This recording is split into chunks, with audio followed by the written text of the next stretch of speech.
Most people move through life believing reality is something that happens to them, a sequence of random events, silent coincidences, and unseen forces beyond their control. But a growing number of seekers, perhaps like you, sense a deeper truth.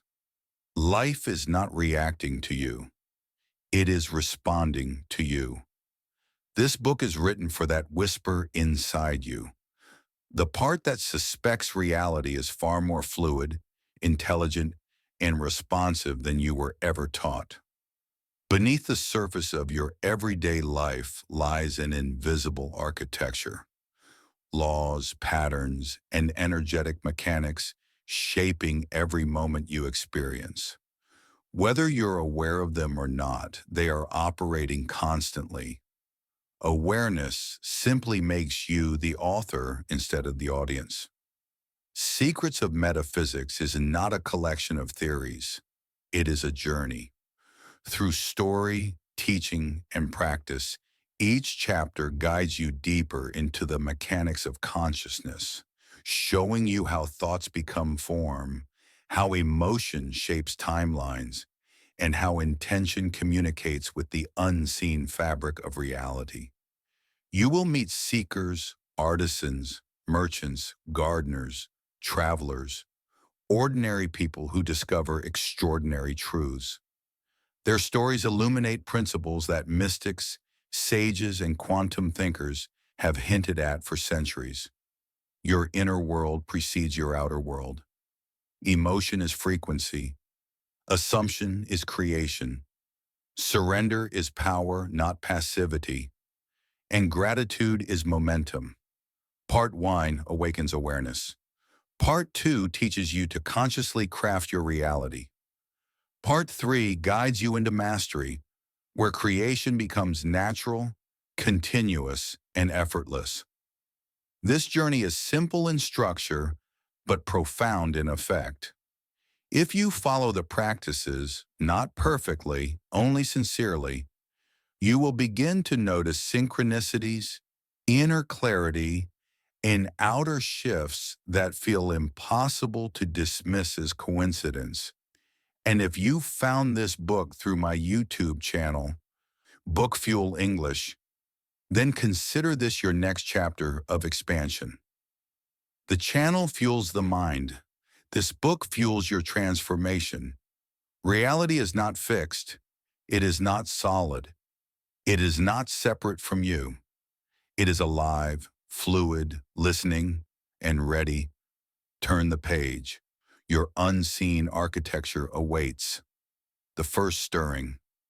There comes a moment in every life when something subtle shifts, so quietly that it almost goes unnoticed. It may happen in the space between breaths, in the stillness before dawn, or in the hush of a routine so familiar it has long ago lost its meaning. On an ordinary morning, during an ordinary task, the world pauses just long enough for the mind to slip out of its endless pattern of doing and into the deeper current of being. In this moment, something ancient awakens, something that has waited patiently beneath the noise of habit and the weight of unconscious repetition. It is not dramatic. It is not loud. It arrives like a feather landing on still water, barely disturbing the surface, yet sending ripples through everything. The first stirring often begins with simple awareness. A sound resonates differently, a breath feels deeper, or a movement slows just enough for presence to seep into its edges. Suddenly, the senses sharpen as if touched by an invisible hand. Colors seem softer yet more alive. Air feels thicker with meaning, and gravity itself seems to hush. In this sacred pause, the mind realizes it has been drifting, moving automatically through motions inherited from yesterday. And for the first time, it sees itself with clarity. This awakening does not come from effort. It does not arise from striving to be spiritual or disciplined. It simply appears when consciousness becomes available, when the mind ceases its grasping long enough for awareness to shine through the cracks. In that instant, a profound truth becomes clear. Nothing in life changes until awareness enters. Awareness is the key that unlocks every inner door. It is the light that reveals the landscape of the mind. It is the silent witness that stands behind every thought, every emotion, and every action. Before awareness, life is a series of automatic reactions. After awareness, life becomes a canvas on which intention can be painted. Awareness is the birthplace of all transformation, for it is impossible to shift what you cannot see. Once you notice your patterns, you are no longer controlled by them. Once you observe your emotions, you are no longer consumed by them.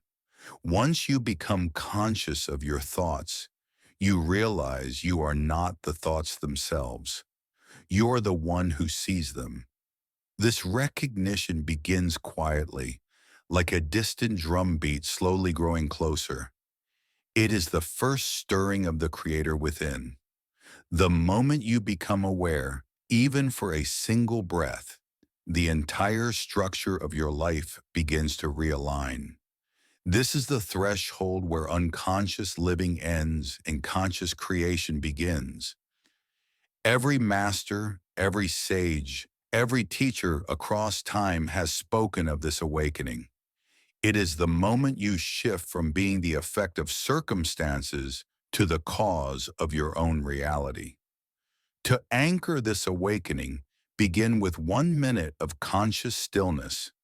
Sit or stand exactly where you are. Allow your breath to rise and fall without interference, and observe the gentle rhythm of existence moving through you. Feel the air enter and leave your body. Feel the subtle pulse of aliveness beneath your skin. Do not strive. Do not judge. Simply witness. 1 minute is enough. In that minute, the first stirring deepens. Awareness expands, and the path of creation opens before you, like dawn breaking over the horizon. The invisible design. In the quiet rhythm of a simple village life, it is easy to believe that the world moves of its own accord, indifferent to the thoughts and feelings of those who pass through it. Yet there comes a day when this illusion begins to crack, revealing the deeper currents that shape experience. On such a day, a villager, living an ordinary life marked by familiar routines, noticed something unusual. Each morning seemed to unfold in the same pattern: small frustrations, brief disappointments, subtle tensions that echoed one another like reflections repeating in a still pond. At first, these moments seemed like coincidences, random inconveniences scattered throughout the day, but with time, a quiet curiosity began to rise. Why did the same experiences keep returning? Why did certain patterns repeat with such unwavering fidelity? As the villager moved through the day, a dawning awareness emerged. Each encounter, each difficulty, each moment that stirred discomfort felt strangely connected to the silent thoughts that passed through the mind in earlier hours. A morning filled with quiet worry seemed to summon small troubles. A day beginning with irritation often bloomed into further disturbances. Yet on rare mornings when gratitude appeared without effort, the world responded with gentleness and ease.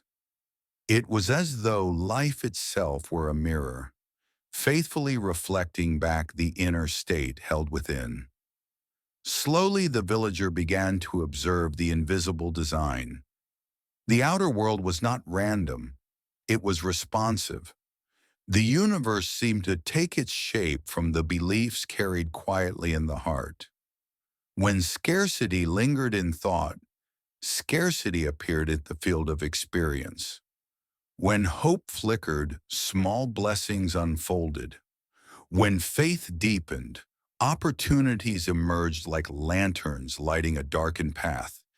This realization arrived not in a single flash, but through countless small moments. A harsh word that echoed an earlier judgment, a closed door that mirrored a hidden doubt, a sudden kindness that reflected an inner moment of compassion. The recognition grew. Life does not respond to surface-level desires, but to the deeper currents of belief. The metaphysical law is simple yet profound. Inner becomes outer.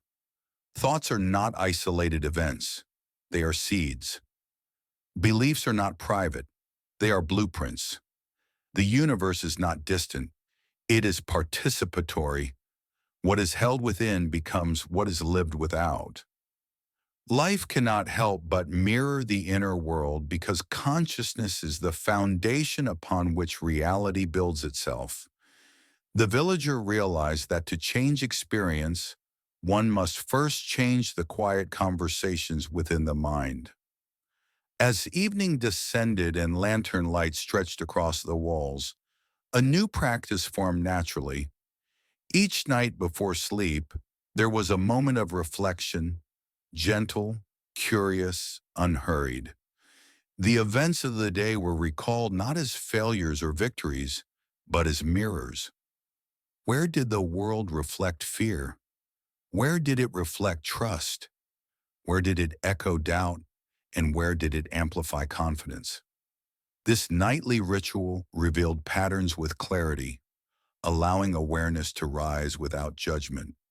Through this simple reflection, the invisible design became visible.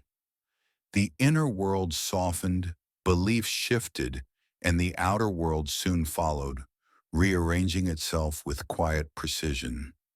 In this way, the villager discovered one of the oldest truths. Life is shaped from the inside out, and the world faithfully mirrors whatever the heart chooses to hold. The mirror of mind. There was once a merchant who believed the world treated him with indifference. His days unfolded in a series of small disappointments. Customers who hesitated, opportunities that slipped through his fingers, and circumstances that seemed to tilt against him no matter how hard he worked. He blamed the marketplace, the economy, the season, even fate itself. Yet beneath his frustration, a quiet truth waited, patient and undisturbed, like a reflection beneath rippling water. One morning while preparing his stall, he noticed something unusual. His thoughts had drifted into familiar complaints, yet as they did, his posture slumped, his energy dimmed, and the world around him seemed to dim with it. The lantern beside him flickered weakly, the foot traffic slowed, and even the colors of the marketplace felt duller, as if the world had inhaled his mood and exhaled it back into form. Intrigued, he decided, just for a moment, to shift his attention. He lifted his head, softened his shoulders, and allowed a small sense of appreciation to enter his awareness. Nothing dramatic, just a gentle acknowledgement of the simple blessings around him, the warmth of sunlight, the scent of bread from a nearby stall, the richness of the fabrics he sold. As this appreciation grew, something remarkable happened. A passerby paused, then another. A woman smiled. A child tugged his mother toward the merchant's table. The world seemed to respond immediately, like a mirror adjusting to reflect a new expression. Throughout the day, the pattern became impossible to ignore. Whenever he drifted into worry or irritation, the marketplace grew sluggish, customers scattered, and opportunities closed. Whenever he lifted his inner state, even slightly, life seemed to brighten, soften, and open. For the first time, the merchant realized that the world around him was not acting independently. It was reflecting him. The outer world was echoing his inner vibration with stunning accuracy. Every mood, every thought, every emotional tone was being returned to him through circumstances, conversations, and outcomes. The world was not punishing or rewarding him. It was mirroring him. This revelation unfolded like dawn spreading across the sky. If the world was a mirror, then the true source of his experience was not outside, but within. His focus determined his frequency, and his frequency determined the quality of his reality. He understood that he was not subject to the whims of fate, but to the vibration he broadcast.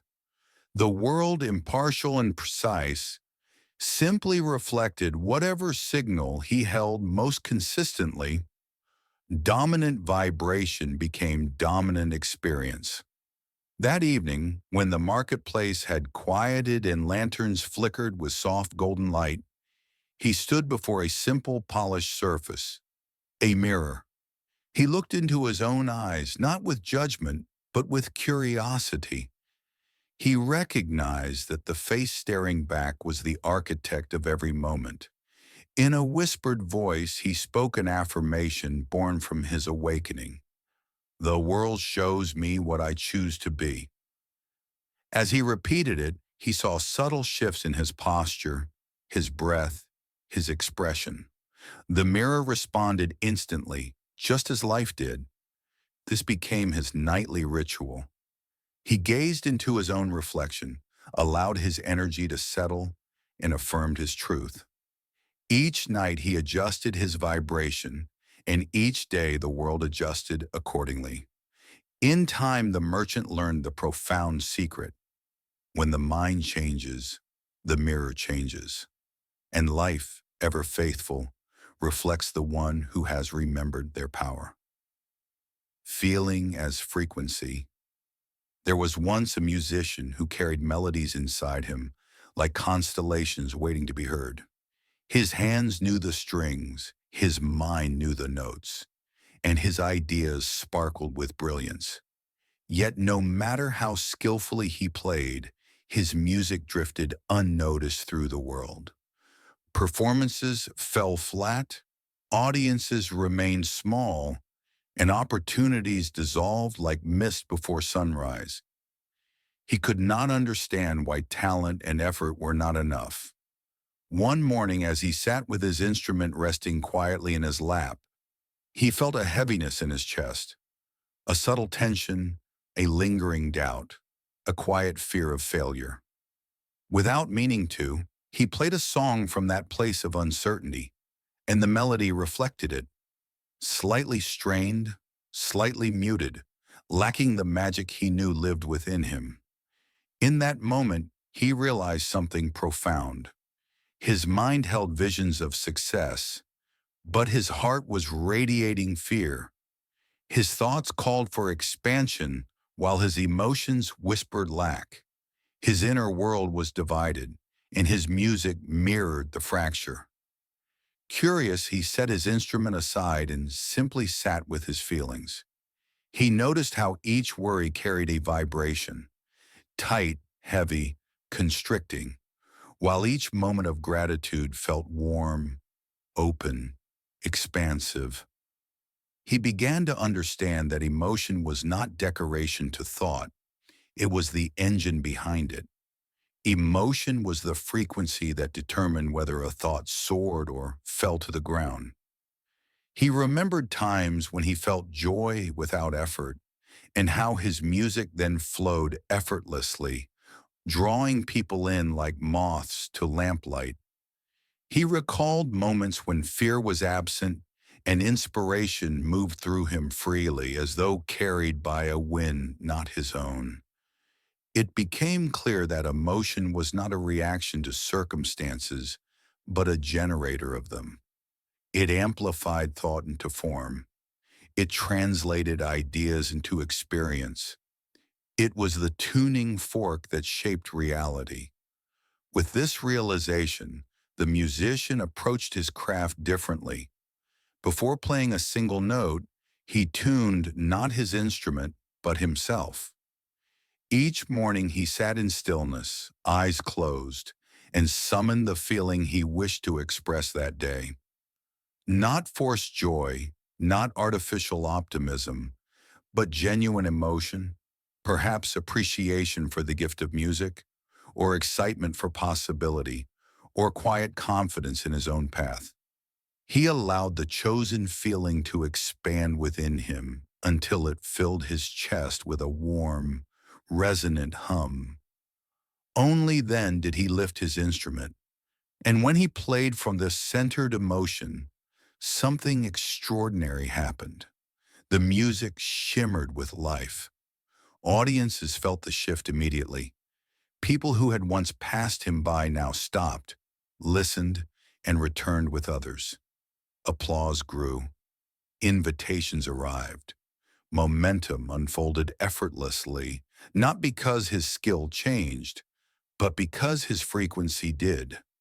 Emotion had become his compass, guiding his creation and shaping his reality. He learned that when emotion and thought merge into harmony, they broadcast a signal the universe cannot ignore. Feeling is the vibration, thought is the direction. Together they create the path. From that day on, he tuned his heart each morning as carefully as he tuned his strings, knowing that the world always responds to the frequency he chooses to hold. The power of assumption. There was once a humble shopkeeper who moved through her days in quiet resignation, believing that scarcity was her destiny. She opened her stall each morning with a faint hope that fortune might visit. Yet beneath that hope lingered an unspoken assumption that the day would remain slow, the sales meager, and the struggle unchanged. Her hands arranged her goods with care, but her heart whispered, "It will not be enough." And as though the world were listening, life reflected her inner expectation unfailingly. Customers drifted past without stopping. Coins clinked faintly in the jar. And each evening she closed her doors feeling confirmed in her belief that abundance simply belonged to others. But everything changed on a day that appeared no different from the rest. As she stood inside her empty shop, sunlight spilled across the shelves in a warm golden glow. Something about the light, its quiet generosity, its natural fullness, stirred a question in her mind. What if the world was not withholding anything from me? What if I was withholding it from myself? In that single moment of clarity, she realized that the universe had been mirroring not her desires, but her assumptions. She had been hoping for prosperity while assuming lack.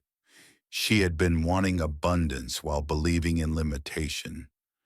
And the world, faithful to its laws, had simply molded itself around her inner blueprint. Curiosity opened a small door in her awareness. She wondered what would happen if she assumed something different, not timidly, not as a distant wish, but as a quiet certainty held in the core of her being. That night, as the village quieted and lanterns glowed softly in the windows, she sat alone in her room and allowed herself to imagine a new version of reality. She saw shelves being emptied by eager hands. She heard the cheerful sound of coins filling her jar. She felt the warmth of gratitude rising within her chest, as though the prosperity were already hers. But most importantly, she assumed it was real. She didn't ask for it, or hope for it, or wait for it. She slipped into the feeling of having it, the way one slips into a familiar garment. For the first time, she treated her desire not as an uncertain future, but as a quiet present. The next morning, she opened her shop with the same simple motions as always, Yet something in her was unmistakably different. She moved with the ease of someone who already possessed what she once longed for. She greeted the day not as a test, but as a confirmation, and the world responded with extraordinary precision. A traveler paused at her stall.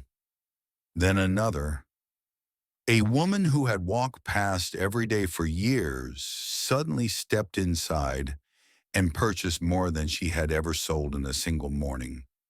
The rhythm continued. Opportunities she had never imagined began appearing with effortless grace. Her assumption had become the mold into which reality poured itself. That night she repeated her ritual. She entered the state of certainty, feeling the fulfillment of her desire as though it were already lived. This became her nightly practice, closing her eyes, quieting her breath, and assuming her chosen truth with unwavering softness. And day after day, life reshaped itself to match the form she held within. She discovered one of the greatest secrets of creation. What you assume with conviction must eventually appear, for the universe is bound to mirror the inner world you claim as real. The art of allowing. There was once an artist whose days were filled with struggle, though her hands possessed undeniable skill, and her vision shimmered with brilliance. Each morning she rose before dawn, determined to force success into being. She worked until her fingers ached, pushed herself until inspiration grew thin, and chased opportunities with a desperation that left her breathless. Yet the harder she tried, the more resistance she met. Doors remained closed. Commissions fell through. Creative flow dried into dust. Even the paintings she managed to complete carried a strained, rigid quality, as though every brushstroke bore the weight of her exhaustion. She began to fear that perhaps she lacked what others had, some secret, some luck, some force of destiny that she could never quite grasp. But in truth, she was doing what so many do. She was trying to control what was meant to unfold. One afternoon, after hours of relentless effort, she collapsed beside an open window, defeated by her own willpower. A soft breeze drifted in, carrying the fragrance of distant rain and the murmur of rustling leaves. For the first time in a long while, she stopped striving. Her breath slowed, her shoulders loosened. She surrendered, not in despair, but in weary acceptance. And in that fragile stillness, a quiet understanding began to bloom. She noticed how the wind flowed effortlessly through the curtains, how sunlight moved across the floor without force, how the world outside operated in perfect harmony without striving, pushing, or pleading. Nature did not rush. The river did not demand its path. The sky did not force its colors onto the clouds. Everything unfolded with an elegance beyond effort. A realization slipped into her awareness like a soft whisper. She had been pushing against the natural current of her own life. She had been trying to make things happen instead of allowing them to happen. She saw that forcing creates friction, while allowing dissolves it. Forcing comes from fear, fear that the desired outcome will not arrive unless wrestled into existence.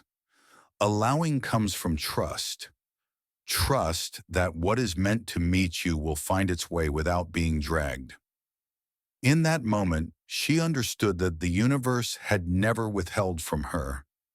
She had simply been too tense to receive. The next morning, she approached her work differently. Instead of demanding inspiration, she invited it. Instead of gripping the brush with urgency, she held it with openness. Instead of forcing outcomes, she allowed the process to guide her. Her art transformed. Colors blended with ease, lines flowed with grace, and her paintings radiated a softness that had long been missing. Opportunities began to appear, not because she chased them, but because she created a space for them to arrive. The more she surrendered, the more life responded. What once required force now unfolded with quiet precision. At the end of each day, she returned to the window where her awakening had begun. She rested her hands on the sill, breathed deeply, and whispered, "I receive what is ready." This simple ritual became her gateway to alignment. As she allowed the breeze to move through her, she mirrored its effortless flow. The world no longer felt like something to conquer, but something to collaborate with. Through surrender, she discovered a power greater than force, the power of allowing, the art of receiving, the wisdom of trusting the natural rhythm of her own becoming. Belief as bridge. There was once a gemstone trader who spent her days examining stones that shimmered with hidden fire. She carried rubies that glowed like embers, sapphires that held the calm of twilight, and emeralds that whispered of deep forests and sacred springs. Yet despite the beauty of her wares, her fortune rose and fell with no apparent pattern. Some days the market greeted her with warmth and abundance. Other days it seemed the world had turned blind to her presence. For a long time she blamed chance, believing some unseen force outside herself determined the outcome of each day.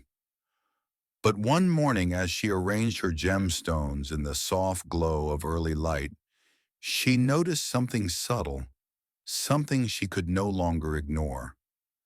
On days when she believed her stones were valuable, when she felt confident in their worth, customers appeared with ease. They admired, they purchased, and they returned with friends.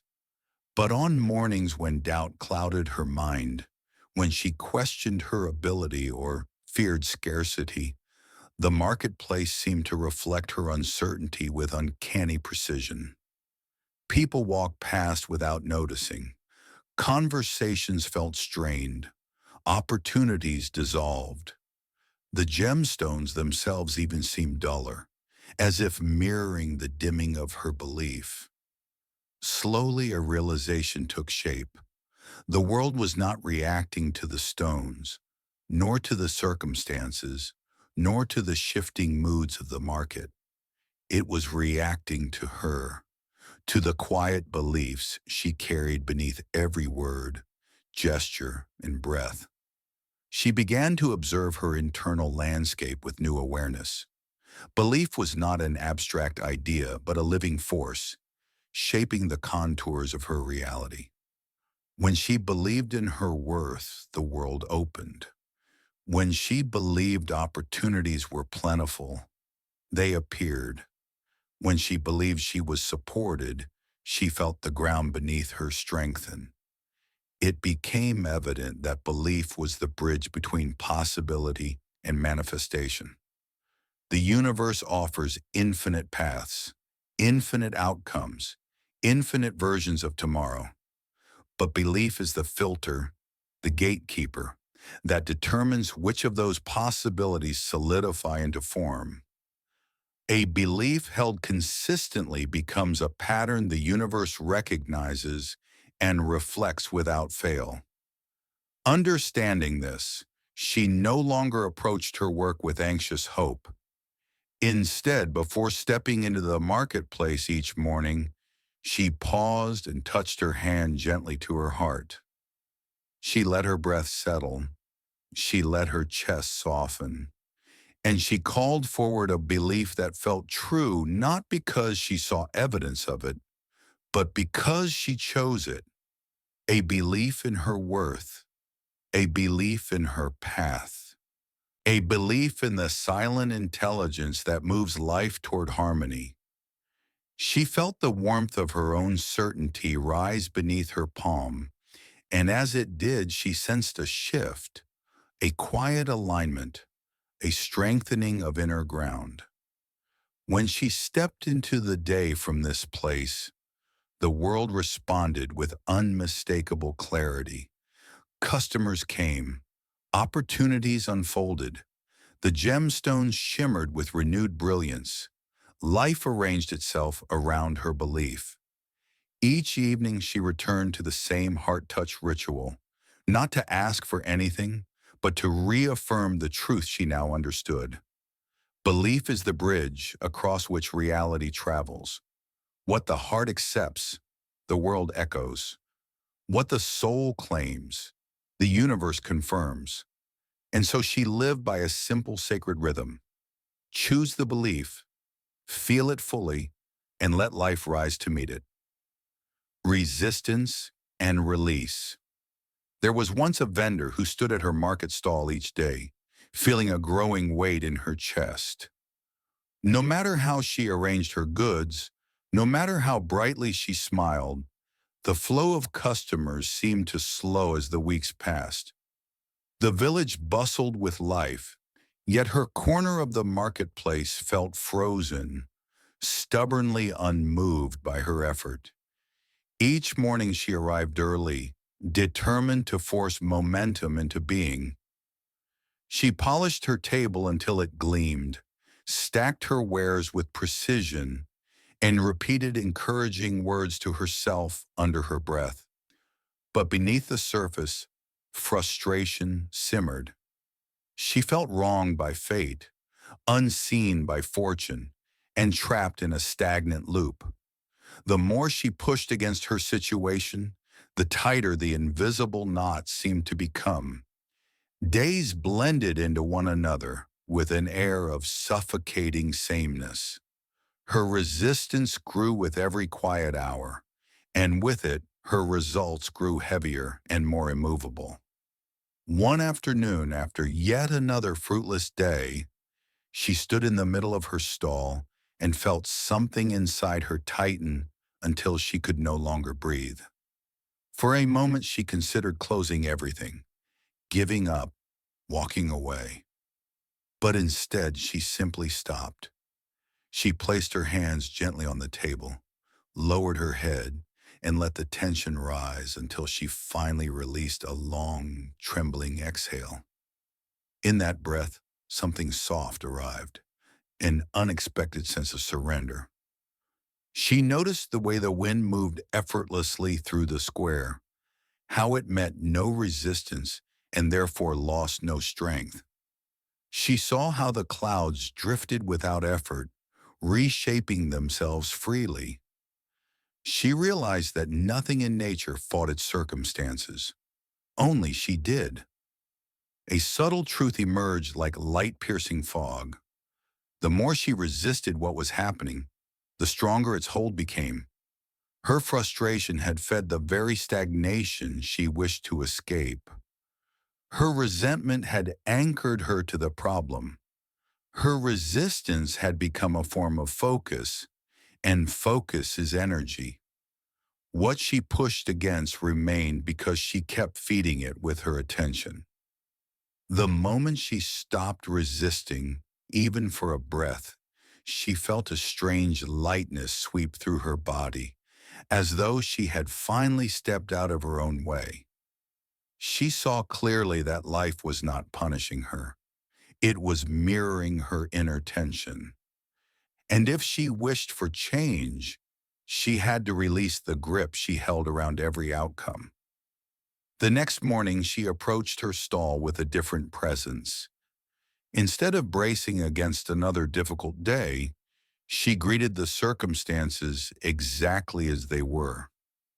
She felt the early morning air, allowed her breath to fall into a natural rhythm, and whispered softly within herself, "I bless what is." As she repeated the words, her shoulders softened, her mind quieted, and her heart loosened its hold on struggle. Each time a moment of tension arose, she returned to the phrase, I bless what is, and with every repetition, she felt energy that had once been tied in knots begin to untangle. Something subtle but undeniable shifted around her. Customers paused where they once hurried by. Conversations felt warmer. Possibilities that had been dormant began to move, not because she forced them, but because the energy that once resisted had finally released. In letting go, she created space. In blessing what was, she freed what could be. And she learned that life flows the moment you stop pushing against its current. The language of intention. There was once a simple farmer who spoke to the universe with great determination, believing that if he chose the right words, life would finally bend in his favor. Each morning he stood on the edge of his fields, reciting long strings of requests, affirmations, and carefully structured phrases. He chose each word with precision, believing the universe listened like a scribe taking dictation. Yet despite his earnest effort, the seasons unfolded just as they always had. Crops grew when they wished, withered when they wished, and opportunities arrived with no regard for the sentences he practiced so faithfully. As days passed, he became increasingly confused. He whispered his desires to the sky. He wrote them in the dirt. He spoke them aloud with strength, then softly with reverence. Still, nothing shifted. It seemed the universe ignored every syllable he offered. One evening, after a long day of labor and disappointment, he sat in his field as twilight folded itself across the land. The wind carried a quiet hum, the sort of sound that invites contemplation. As he sat there, weary and open, he noticed something subtle. Though he had spoken countless words that day, hopeful, commanding, pleading, the emotions beneath them had been tangled and uncertain. His voice said, I trust, while his heart trembled with doubt. His mouth formed the phrase, I am ready, while his body pulsed with fear. He realized that while his words aimed toward possibility, the energy within them pulled in the opposite direction. And in that moment, he understood the truth. The universe does not respond to language. It responds to essence. Words are the shell, but feeling is the substance. Intention does not live in the phrase spoken, but in the energy carried beneath it. The universe hears not the wording, but the vibration. It listens to emotional clarity, the raw sincerity of a desire, and to surrender, the willingness to allow its unfolding without clinging, pushing, or forcing. He saw how often he had spoken his intentions while silently grasping for control, hoping his language could compensate for the turbulence inside him. But creation does not emerge from pressure. It emerges from alignment. With this realization, he changed his approach. Instead of crafting complex phrases, he let himself feel what he truly desired. He felt the warmth of trust, the ease of sufficiency, the quiet certainty that he was supported by forces far wiser than his conscious mind. He let this clarity settle in his chest like a glowing ember. Then, without overthinking, he wrote his intention on a small piece of parchment, not with perfect words, but with honest feeling flowing through his hand. When the final stroke was complete, he carried the paper to the edge of his field, lit it, and watched the flame curl the edges, carrying the essence of his intention upward in a soft spiral of smoke. As the parchment dissolved, he felt a release, not a loss, but a quiet surrender. By letting the intention go, he allowed the universe to shape it in its own perfect way. The days that followed unfolded differently. Unexpected support arrived. New opportunities emerged. Subtle synchronicities guided his decisions with effortless precision. It wasn't the words he had spoken that changed his life. It was the clarity he held and the surrender he finally allowed. And he learned that true intention is a silent language spoken through the heart, carried by emotion, released through trust, and answered through the elegant intelligence of the universe. Gratitude's momentum. There was once a woman who woke each day beneath the weight of quiet discouragement. Nothing was particularly wrong, yet nothing felt right. Her life had settled into a dull rhythm, a muted sequence of tasks and routines that never seemed to change. Each morning she braced herself for disappointment, and each evening she tallied the small irritations that confirmed her belief that life had grown stagnant. She longed for something different, more joy, more meaning, more flow. But every day looked like a reflection of the one before it. It seemed as though life was stuck, as though some unseen force held her in place. Yet she did not realize that the force was not outside her, but within her attention. One morning after a night of restless sleep, she sat beside her window and watched a small bird hop along the sill. Something about the simple rhythm of its movement softened her chest. Without thinking, she whispered, "Thank you for this moment." The words surprised her. They felt foreign and yet strangely comforting. For the rest of the day, whenever something eased her burden, a warm cup of tea, a kind gesture from a passerby, the softness of evening light, she whispered another quiet thank you. It was nothing dramatic, nothing grand, just small murmurs of appreciation offered in passing. But by nightfall she noticed that the heaviness she carried had lifted slightly, as though gratitude had carved small openings in the thick walls of her mind.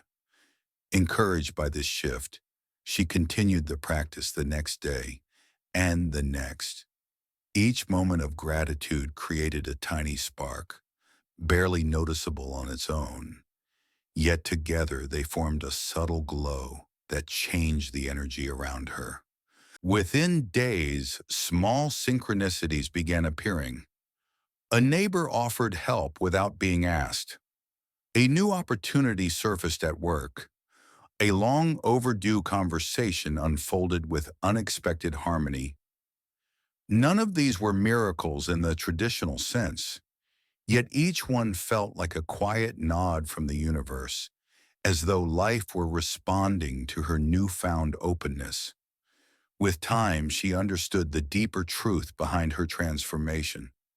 What you appreciate, appreciates. Gratitude is not merely a reaction to good fortune. It is a creative force that multiplies whatever it touches. When she focused on hardship, hardship deepened. When she focused on lack, lack echoed back. But as soon as she began noticing the gentle gifts woven into each day, the universe revealed more of them. Gratitude became not an emotion, but a frequency, a magnet that drew beauty, ease, and abundance into her experience. She discovered that even the smallest thank you carries the power to shift the trajectory of a day, and many thank yous can shift the trajectory of a life. Each night before sleep, she lay quietly beneath her blankets and whispered three simple expressions of gratitude, not for the grand or the dramatic, but for the soft, subtle blessings that had touched her awareness. Thank you for the warmth I felt today. Thank you for the small kindness I received. Thank Thank you for the moment of peace that visited me. These whispers became lanterns in the dark, illuminating her inner world bit by bit. And as gratitude gathered momentum, her life began to unfold with an ease she had never known. She realized that gratitude does not wait for circumstances to change. It changes the circumstances by changing the one who sees them. Through the quiet power of appreciation, she learned that abundance begins not with what surrounds you, but with what you choose to acknowledge within. Thought as substance. There was once a weaver who spent her days creating intricate tapestries, each thread carefully chosen, each pattern meticulously shaped. Her hands moved with practiced certainty, but her mind wandered restlessly, drifting between doubt, longing, and quiet hope. She often wondered why some of her tapestries sold immediately, while others, just as beautiful, seemed to linger untouched. She blamed the seasons, the economy, the changing tastes of the village. Yet beneath her weaving, a deeper truth waited patiently to be noticed. One morning as she prepared her loom, she paused to observe her own thoughts with unusual clarity. She noticed that whenever she approached her work with frustration or fear of lack, fear of failure, her hands tightened and her patterns felt forced. Those tapestries seemed to carry the tension of their creation, and buyers passed them by without understanding why. But on mornings when her mind drifted into visions of possibility, when she imagined abundance, warmth, and success, her threads fell into place with effortless beauty. Those pieces always seemed to attract people with a mysterious magnetism, as though infused with invisible light. Slowly the realization dawned. The quality of her thoughts wove themselves into the fabric of her creations. Thoughts were not wisps of imagination that vanished into nothingness. They were blueprints. They carried form, structure, and energy.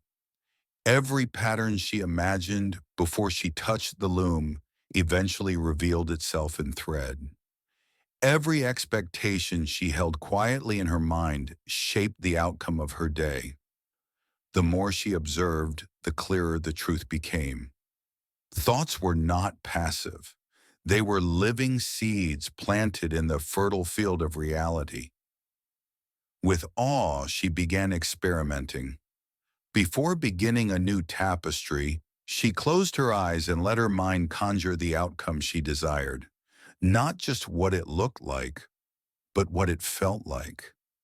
She imagined buyers admiring her work, imagined her hands moving with grace, imagined the colors blending in a perfect harmony. As she held these images, she felt a gentle warmth spread through her chest, a sense of alignment with the vision. Then, with her thoughts clear and steady, she began to weave. And each time she did, the thread responded. Patterns formed effortlessly, colors seemed richer, the work flowed without hesitation. It was as though the tapestry already existed in some unseen realm, and she was simply bringing it forward. She had discovered that every thought is a template of energy, and the universe responds to these templates with exquisite precision. Reality does not begin with action. It begins with conception. Before something becomes visible, it exists as a structure of thought. The invisible precedes the visible. Once she understood this, she approached each day with greater care, tending to her thoughts as diligently as she tended to her loom. Her mornings took on a new ritual. She would sit quietly for 5 minutes before beginning her work, letting her breath settle into a slow rhythm. With eyes closed, she visualized her intention for the day. Seeing her creations completed, seeing abundance flowing toward her, feeling gratitude for what she had not yet touched with her hands. This simple practice, repeated daily, began to shift her entire life. Her tapestries sold quickly, her reputation grew, and more importantly, she felt aligned with the quiet power that had always lived within her. Through gentle awareness, she learned one of the most ancient truths of creation. Thoughts are substance, and the mind is the loom upon which reality is woven. Emotion as compass. There was once a gardener who tended her plants with steady devotion. Yet despite her care, she often felt unsettled, as though something within her stood out of rhythm with the world around her. Each morning she walked the rows of her garden, checking leaves, touching petals, observing the soil. But what she failed to observe was herself. Some days she moved through her tasks with ease, and everything seemed to flourish. Other days she felt tense, hurried, or irritated, and even the healthiest plants appeared dull or wilted. She blamed the weather, the soil, the season, anything but the quiet storm inside her chest, for she had never learned that her emotions were not burdens to escape, but messages to understand. One afternoon she felt a heavy tightness rising within her as she pruned a row of flowering vines. Her thoughts scattered, her movements grew abrupt, and soon she snapped a stem she had meant to guide gently. Frustration flared, and she stepped back in defeat. It was only then, in the stillness that followed, that she sensed the truth she had avoided. Her emotions were not random. They were signals, indicators, a silent compass pointing toward her inner alignment or away from it. The discomfort she felt was not punishment, it was guidance, a message that something in her thinking, her pace, or her choices was out of harmony with her deeper self.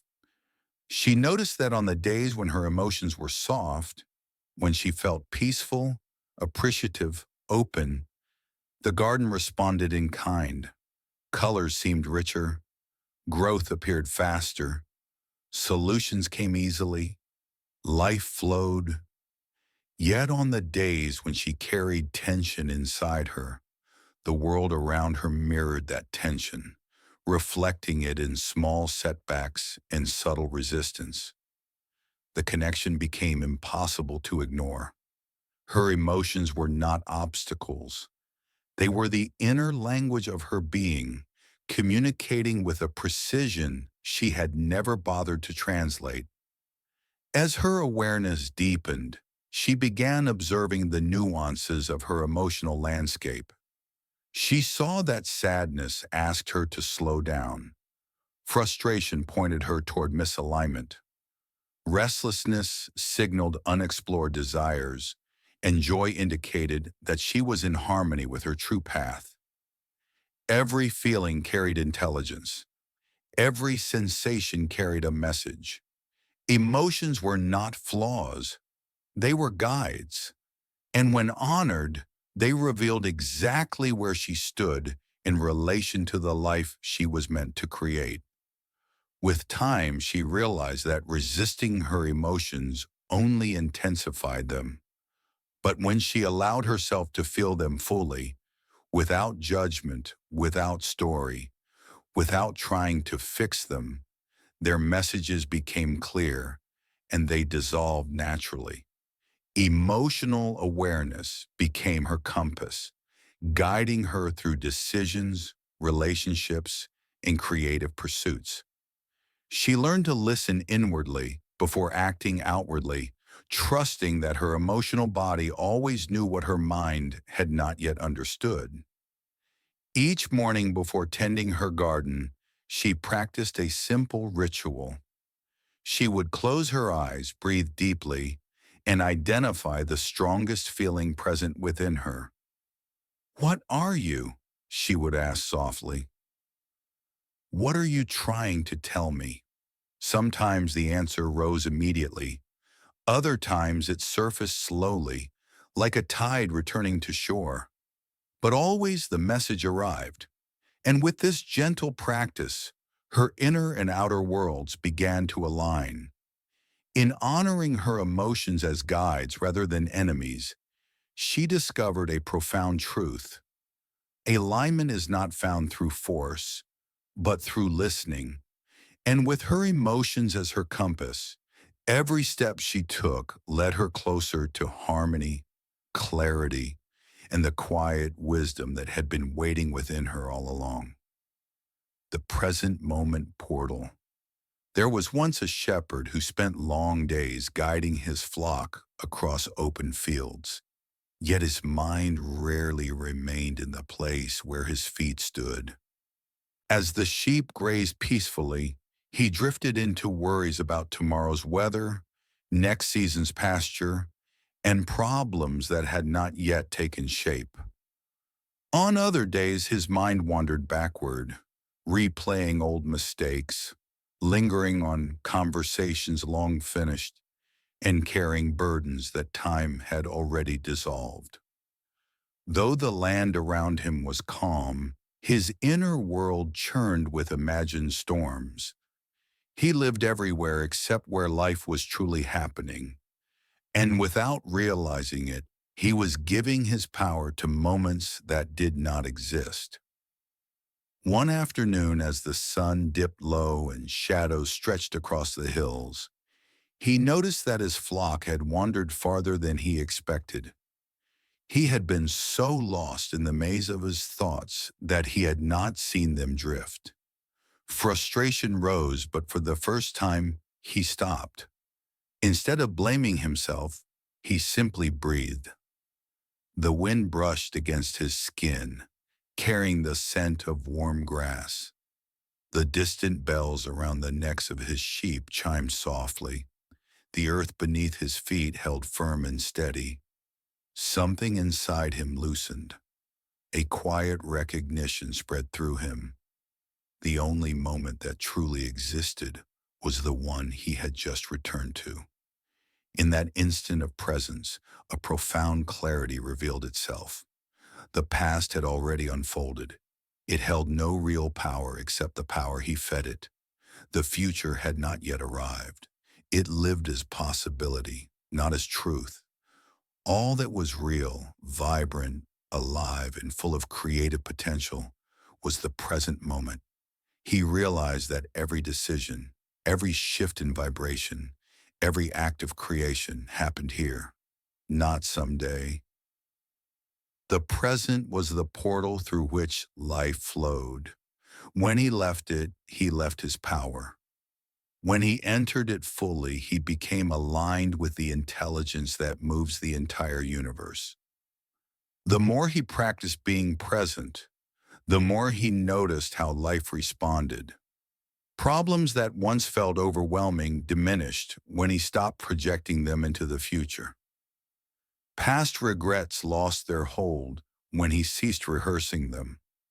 Moments that had gone unnoticed, sunlight dancing through blades of grass, the softness of wool beneath his hand, the steady rhythm of his own breath, became invitations into stillness. And in stillness, intuition rose. Solutions appeared. Synchronicities unfolded. Life began meeting him with the same calm he offered it. He understood then that presence was not passive. It was the most powerful state of creation.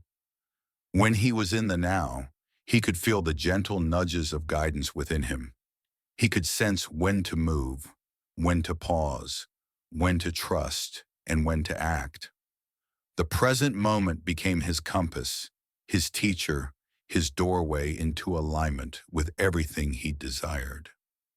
Before tending to his flock each morning, he created a simple ritual to anchor himself into the now. He would stand still and open the gateway of his senses, feeling the touch of air on his skin, hearing the distant hum of life around him, seeing the colors and shapes that filled the horizon.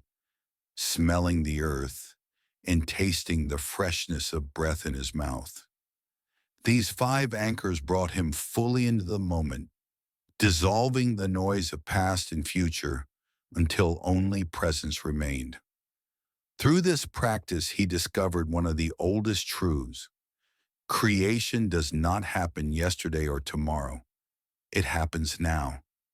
And when you enter the present fully, you step into the only place where your true power has ever lived. Certainty creates substance. There was once a field of fertile soil where a farmer planted seeds each spring, hoping they would one day rise into strong, flourishing crops.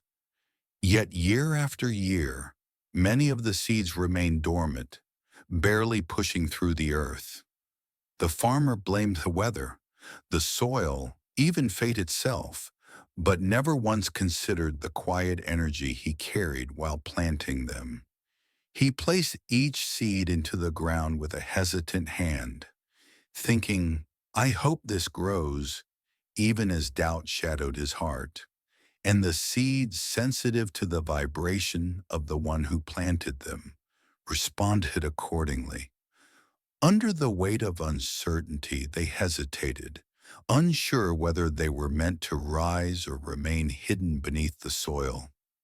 One morning, after a restless night of questioning his purpose, the farmer knelt beside a row of unbroken earth. His frustration gave way to stillness, and in that stillness, something unexpected dawned on him. His seeds had never received a single moment of certainty. He had asked them to grow, but he had never known they would. He had hoped for abundance, yet vibrated with fear of failure. In that moment of clarity, he remembered the seasons when his harvest had been plentiful. Those had been the years he worked with confidence, moving with the quiet strength of someone who trusted the process completely. The seeds had risen under the frequency of knowing, for certainty is nourishment as vital as sun and water. He realized then that nature responds not to the words spoken aloud, but to the energy held within. A seed senses the field into which it is planted, the field of soil and the field of consciousness. When placed in soil infused with certainty, it reaches upward with purpose. When planted in doubt, it hesitates. Life itself follows the same rule. Possibilities sprout where conviction lives. Dreams take form where belief stands firm. The universe responds to the inner tone of completion, not the fragile tremor of hope. Hope asks, certainty claims. Hope waits, certainty embodies. And so, he understood that the energy of, "I hope it happens," keeps reality suspended, while the energy of, "it is done," collapses possibility into form. With this revelation, he returned to his fields with a transformed presence. As he planted the remaining seeds, he no longer whispered wishes, but carried the vibration of fulfillment. He imagined the stalks already tall, the leaves already shimmering beneath the sun, the harvest already gathered in baskets at season's end. He moved with the grounded assurance of one who was not asking life to cooperate, but aligning with the truth that it already had. His body softened, his breath deepened, and each movement carried the quiet authority of completion. And the seeds, responding to this frequency, accepted their destiny with new vigor. In the days that followed, small green shoots emerged with surprising speed, answering the certainty he now embodied. The field, once hesitant, came alive. He learned that life mirrors the conviction held within the heart, for certainty is the frequency that shapes substance. Each night afterward, he stood beneath the open sky, placed a hand on his chest, and let his breath settle. He visualized his desires as already realized, felt them, inhabited them, breathed as though they were present, and whispered softly, "It is done." Not as a plea or command, but as a truth he stepped into with every cell of his being. Through this simple embodiment, he aligned with the law that had been waiting for him all along. What you know becomes what you see, synchronicity and signs. There was once a merchant who moved through the bustling marketplace with a quiet heaviness in his heart. Though he worked diligently and prayed for clarity, life often felt like a maze without direction. He longed for guidance, some sign that he was on the right path, but the world around him seemed indifferent, offering no obvious answers. One morning, as he prepared his stall, he noticed a symbol carved into a wooden crate, a small spiral looping inward. He thought little of it until later that day, when a passing customer wore a pendant bearing the same spiral. Hours later, a cloth he unfolded revealed the pattern once again. 3 times in one day, the same image. Curiosity flickered in his mind, but he dismissed it as coincidence. Yet the pattern continued. The next morning, a piece of paper blew across his feet, marked with the familiar spiral. A child in the marketplace drew it in the dirt with a stick. A vendor he had never spoken to displayed pottery etched with the very same shape. The symbol followed him like a gentle whisper rising from the fabric of reality itself. Finally, he paused long enough to feel something stir inside him, an inner knowing, subtle yet unmistakable. These were not random appearances, they were messages. But from where and why? As he allowed himself to soften into curiosity, he realized the symbol appeared most often when he was contemplating a change he feared to make. The spiral came when he thought of expanding his trade, when he considered traveling to neighboring towns, when he dreamed of new horizons. It was as though the universe was speaking in a language older than words, communicating through patterns woven into the flow of daily life. He began to understand that synchronicity is not a trick of chance, but a form of guidance. Reality arranges itself in ways that reflect inner alignment. The universe does not shout, it whispers through repetition, through symbols, through immaculate timing. Patterns appear when the mind is ready to receive them. Signs arise not to force a direction, but to illuminate one that already exists within the heart. Every time he doubted himself, the spiral appeared, not to persuade him, but to remind him of the truth he already carried. As the days passed, he paid closer attention. He became aware that the world was speaking continuously, through overheard conversations, through unexpected encounters, through the uncanny rhythm of events aligning with uncanny precision.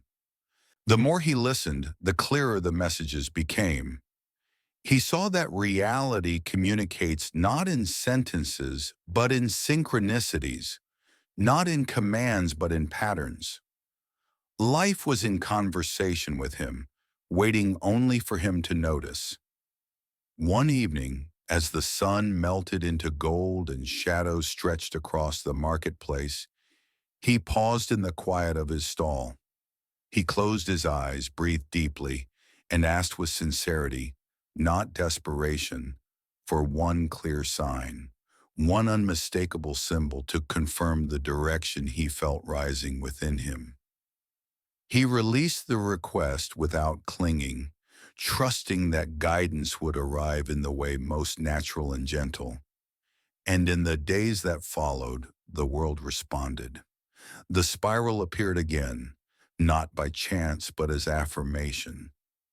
It did not shout. It simply showed up with the consistency of truth. Through these moments, he learned that the universe speaks in ways the heart understands before the mind does. And he discovered the profound comfort of knowing he was never truly navigating alone. The quantum yes. There was once a traveler who journeyed across winding paths and dusty roads, carrying two vessels of water balanced carefully on a wooden yoke. Though the path was familiar, the walk often felt more difficult than it needed to be. Some days the water sloshed violently, spilling onto the ground no matter how tightly the traveler gripped the handles. Other days the same distance felt effortless, the vessel steady and full upon arrival. The traveler blamed the terrain, the weather, even the construction of the wooden yoke. Yet beneath these assumptions, a deeper truth waited patiently, unnoticed. One morning as the traveler set out before sunrise, the air was cool and still. The vessels were filled evenly, and the path was smooth, yet the water trembled with every step. Frustration tightened the traveler's jaw. The more the traveler tried to steady the containers, the more the water splashed over the edges. When anger flared, the spilling grew worse, until nearly half the contents soaked into the soil. Exhausted, the traveler knelt and set the vessels down. In the silence that followed, the truth became impossible to ignore. The water had not responded to the hands, but to the energy behind them. As the traveler softened into awareness, an insight emerged with startling clarity. Thoughts had been one thing, scattered, irritated, impatient. Emotions had spoken another, unease, tension, frustration. Actions had followed yet another rhythm, hurried, forceful, imprecise. Nothing within the traveler was moving together. The mind, heart, and body were playing different notes, creating discord that translated directly into the trembling water. The traveler saw, perhaps for the first time, that manifestation, the shaping of life, the steadying of one's path, required coherence, not partial alignment, not momentary focus, full agreement among thought, emotion, and action. Warm understanding spread through the traveler's chest.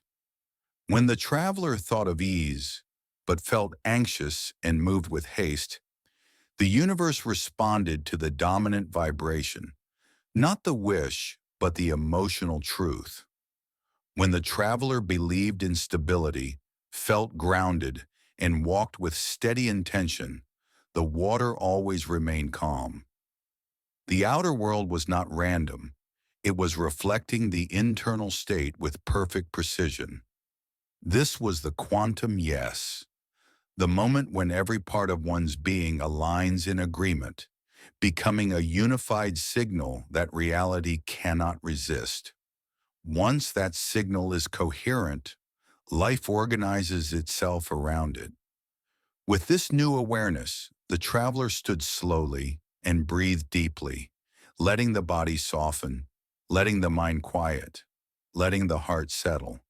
Before lifting the vessels again, the traveler whispered inwardly, "Everything in me agrees." The phrase was not an order, but an invitation. The mind relaxed into clarity. The emotions softened into peace. The body aligned with intention. When the traveler lifted the yoke again, something remarkable happened. The water remained still. Each step carried a quiet confidence, a harmony that seemed to ripple through the air. The path had not changed, only the traveler had. In the days that followed, this simple alignment became a daily practice. Before making decisions, before speaking, before acting, the traveler paused and placed a hand gently over the heart, feeling for coherence, for unity, for the subtle vibration that signaled agreement among all inner parts. With one breath, the silent phrase returned, "Everything in me agrees," and life responded with increasing clarity, ease, and flow. Through this, the traveler discovered a truth shared by all who walk the path of conscious creation.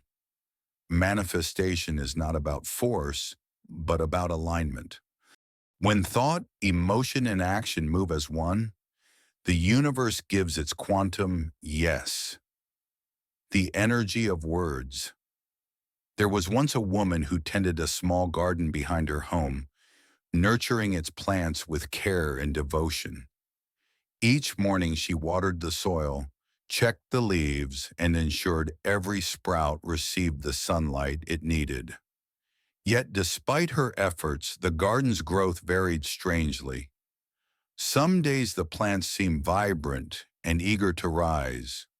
Other days they wilted as if burdened by an invisible weight. At first she blamed the shifting seasons or the changing winds, but slowly a pattern emerged, one she could not ignore. On mornings when she muttered frustrations under her breath, complaining about the weather or her worries, the plants drooped by midday. But on mornings when she hummed softly or spoke gentle encouragement, the leaves reached upward, shimmering as though touched by unseen hands. One day, after a particularly stressful morning, she snapped at a vine she had nurtured for weeks, her voice sharp with irritation. Moments later, she noticed the vine curl inward, as though recoiling. She blinked, unsure if she imagined it, but the truth tugged at her awareness. The plants were responding not to her actions, but to her tone. Intrigued and unsettled, she began to watch more carefully. When she spoke with warmth, even idle words, the garden brightened. When she allowed anger or fear to lace her speech, the plant stiffened as if absorbing the discord. It was not the content of her words that mattered, but the vibration behind them. As she observed this quiet dance between her voice and the garden's response, a profound understanding unfolded within her. Words were not empty sounds. They were carriers of energy. Each syllable radiated intention, shaping the space around it. She realized that her voice was not merely expressing her inner state, it was projecting it into the world, imprinting its frequency onto everything within reach. Plants, sensitive and receptive, became mirrors to her emotional tone.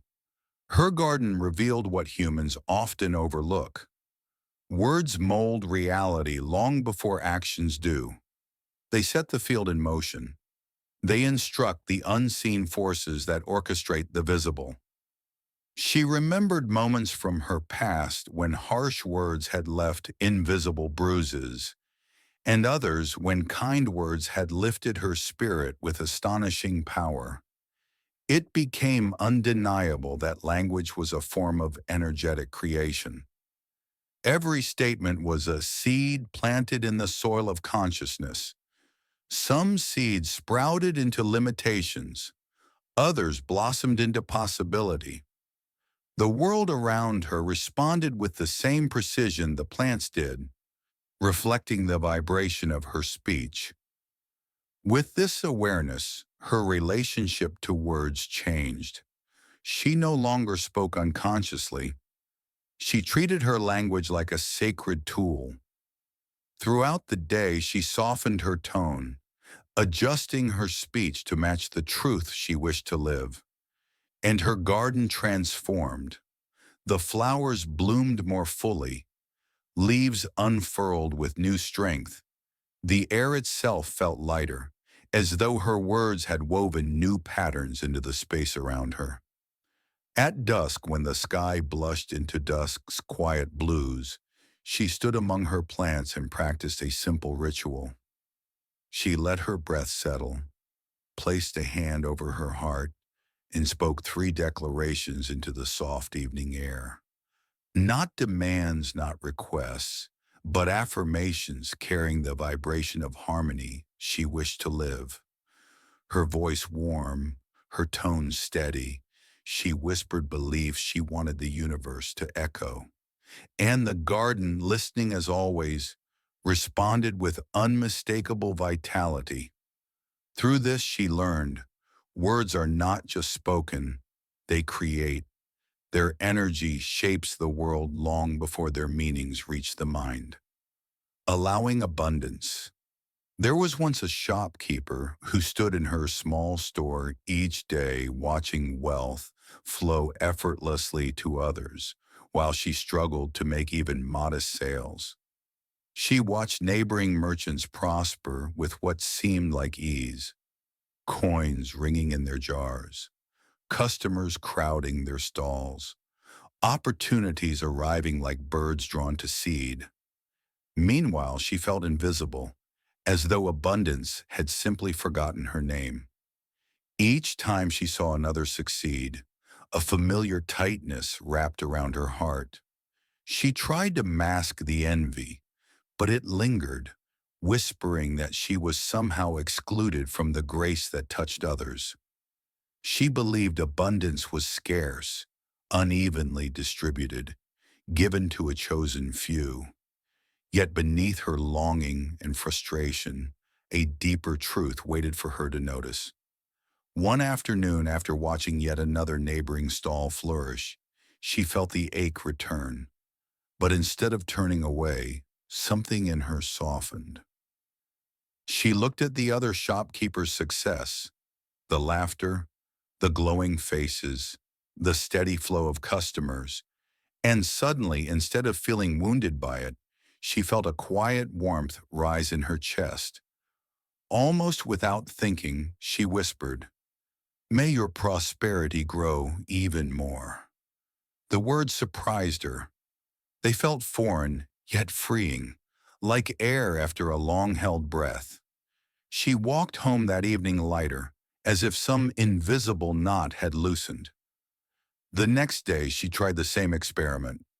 Each time she witnessed someone receiving abundance, whether it was a bustling stall, a joyful transaction, or a traveler buying generously, she blessed it. She whispered silent encouragements. She felt genuine appreciation for the prosperity unfolding around her, and with each blessing, the tightness in her heart melted a little more. She realized that every time she celebrated another's abundance, she expanded her own sense of worthiness. Her blessings were not for them alone. They were awakening something within herself. In time, she understood a profound truth. Abundance is not distributed by merit or luck. It flows wherever it is welcomed. It fills the inner container of worthiness. When she resented others' success, her own container remained closed, too small to receive what life wished to offer. Envy signaled an inner belief that she was separate from abundance, unworthy of it, or destined to be overlooked. But blessing others shifted her frequency. It reminded her that prosperity was not finite, that another's gain did not diminish her own potential. If anything, their success showed her what was possible. The more she blessed, the more she opened. The more she opened, the more she received. Little by little, her outer world began to shift. Customers approached with unexpected warmth. Loyal visitors returned more frequently. A passerby recommended her shop to a group of travelers. Opportunities flowed not because she worked harder, but because she had become a vessel capable of receiving more. She was no longer vibrating scarcity. She was vibrating welcome. Abundance rushed to fill the space she had finally made for it. Each morning thereafter, before opening her shop, she practiced a simple ritual. She stood in the center of her store, breathed deeply, and allowed gratitude to soften her chest. Then she mentally blessed the prosperity of every shop around her, every person she knew, every soul touched by abundance. She whispered, "May abundance grow wherever it flows." And in doing so, she aligned herself with the truth she had learned through experience. Abundance is not claimed through grasping, but through allowing.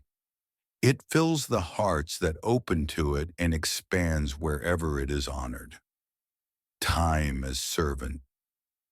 There was once a man who lived each day as if he were constantly falling behind, forever racing a clock that seemed determined to outrun him. No matter how early he began or how late he worked, time slipped through his fingers like water. Tasks piled up, moments blurred together, and he often ended the day exhausted, yet certain he had not done enough. He believed time was an unforgiving master, rigid, scarce, and indifferent to his efforts. Yet beneath his frantic pace, a quieter truth waited for him to slow down long enough to hear it. One morning after a particularly chaotic start, he paused on a narrow path between his home and the village. His heart pounded. His breath came in shallow bursts. He felt the day collapsing before it even began. And then something unexpected occurred. A bird landed on a nearby branch, perfectly still, perfectly present. The world seemed to hush. In that brief silence, the man felt an inner shift, as though a doorway opened just wide enough for a new awareness to slip through. He realized he had been moving so quickly that he had never truly inhabited a single moment. He had been living inside imagined futures and unfinished pasts, never inside the living present where time actually exists. As he stood there, the sounds around him sharpened, the rustling leaves, distant footsteps, the soft hum of life awakening for the day. He felt the ground beneath his feet, solid and unmoving. Time, which had always felt like a rushing river, suddenly felt spacious, almost still. He sensed that the moment he became present, time loosened its grip. The panic that had ruled his mornings faded into something gentle, like mist dissolving in sunlight. The more deeply he entered the now, the more time seemed to expand around him. This experience grew into understanding. Time was not the tyrant he believed it to be. It reflected the state of his consciousness. When he was hurried, time mirrored chaos. When he worried, minutes vanished without meaning. When he carried fear, the hours felt tight and insufficient. But when he entered presence, time stretched like soft cloth in his hands. Tasks that once took hours were completed with clarity. Conversations that once felt rushed unfolded with ease. Even the smallest actions felt meaningful, as though each moment were ripe with its own intelligence. He saw that rushing created resistance, and resistance compressed time. Presence, on the other hand, opened time like a doorway. He realized that life was not demanding speed, only awareness. From that day forward, he practiced a simple ritual. Whenever he felt anxiety rise, or the day begin to crumble into hurried fragments, he paused. He placed a hand on his heart, grounded his breath, and whispered inwardly, "I have all the time I need," not as a plea, but as a truth. As he spoke these words, space returned. His shoulders dropped. His mind quieted. Clarity replaced panic. And time, faithful servant that it is, responded by bending, expanding, slowing to match the calm within him. Through this gentle practice, he learned one of life's most subtle laws.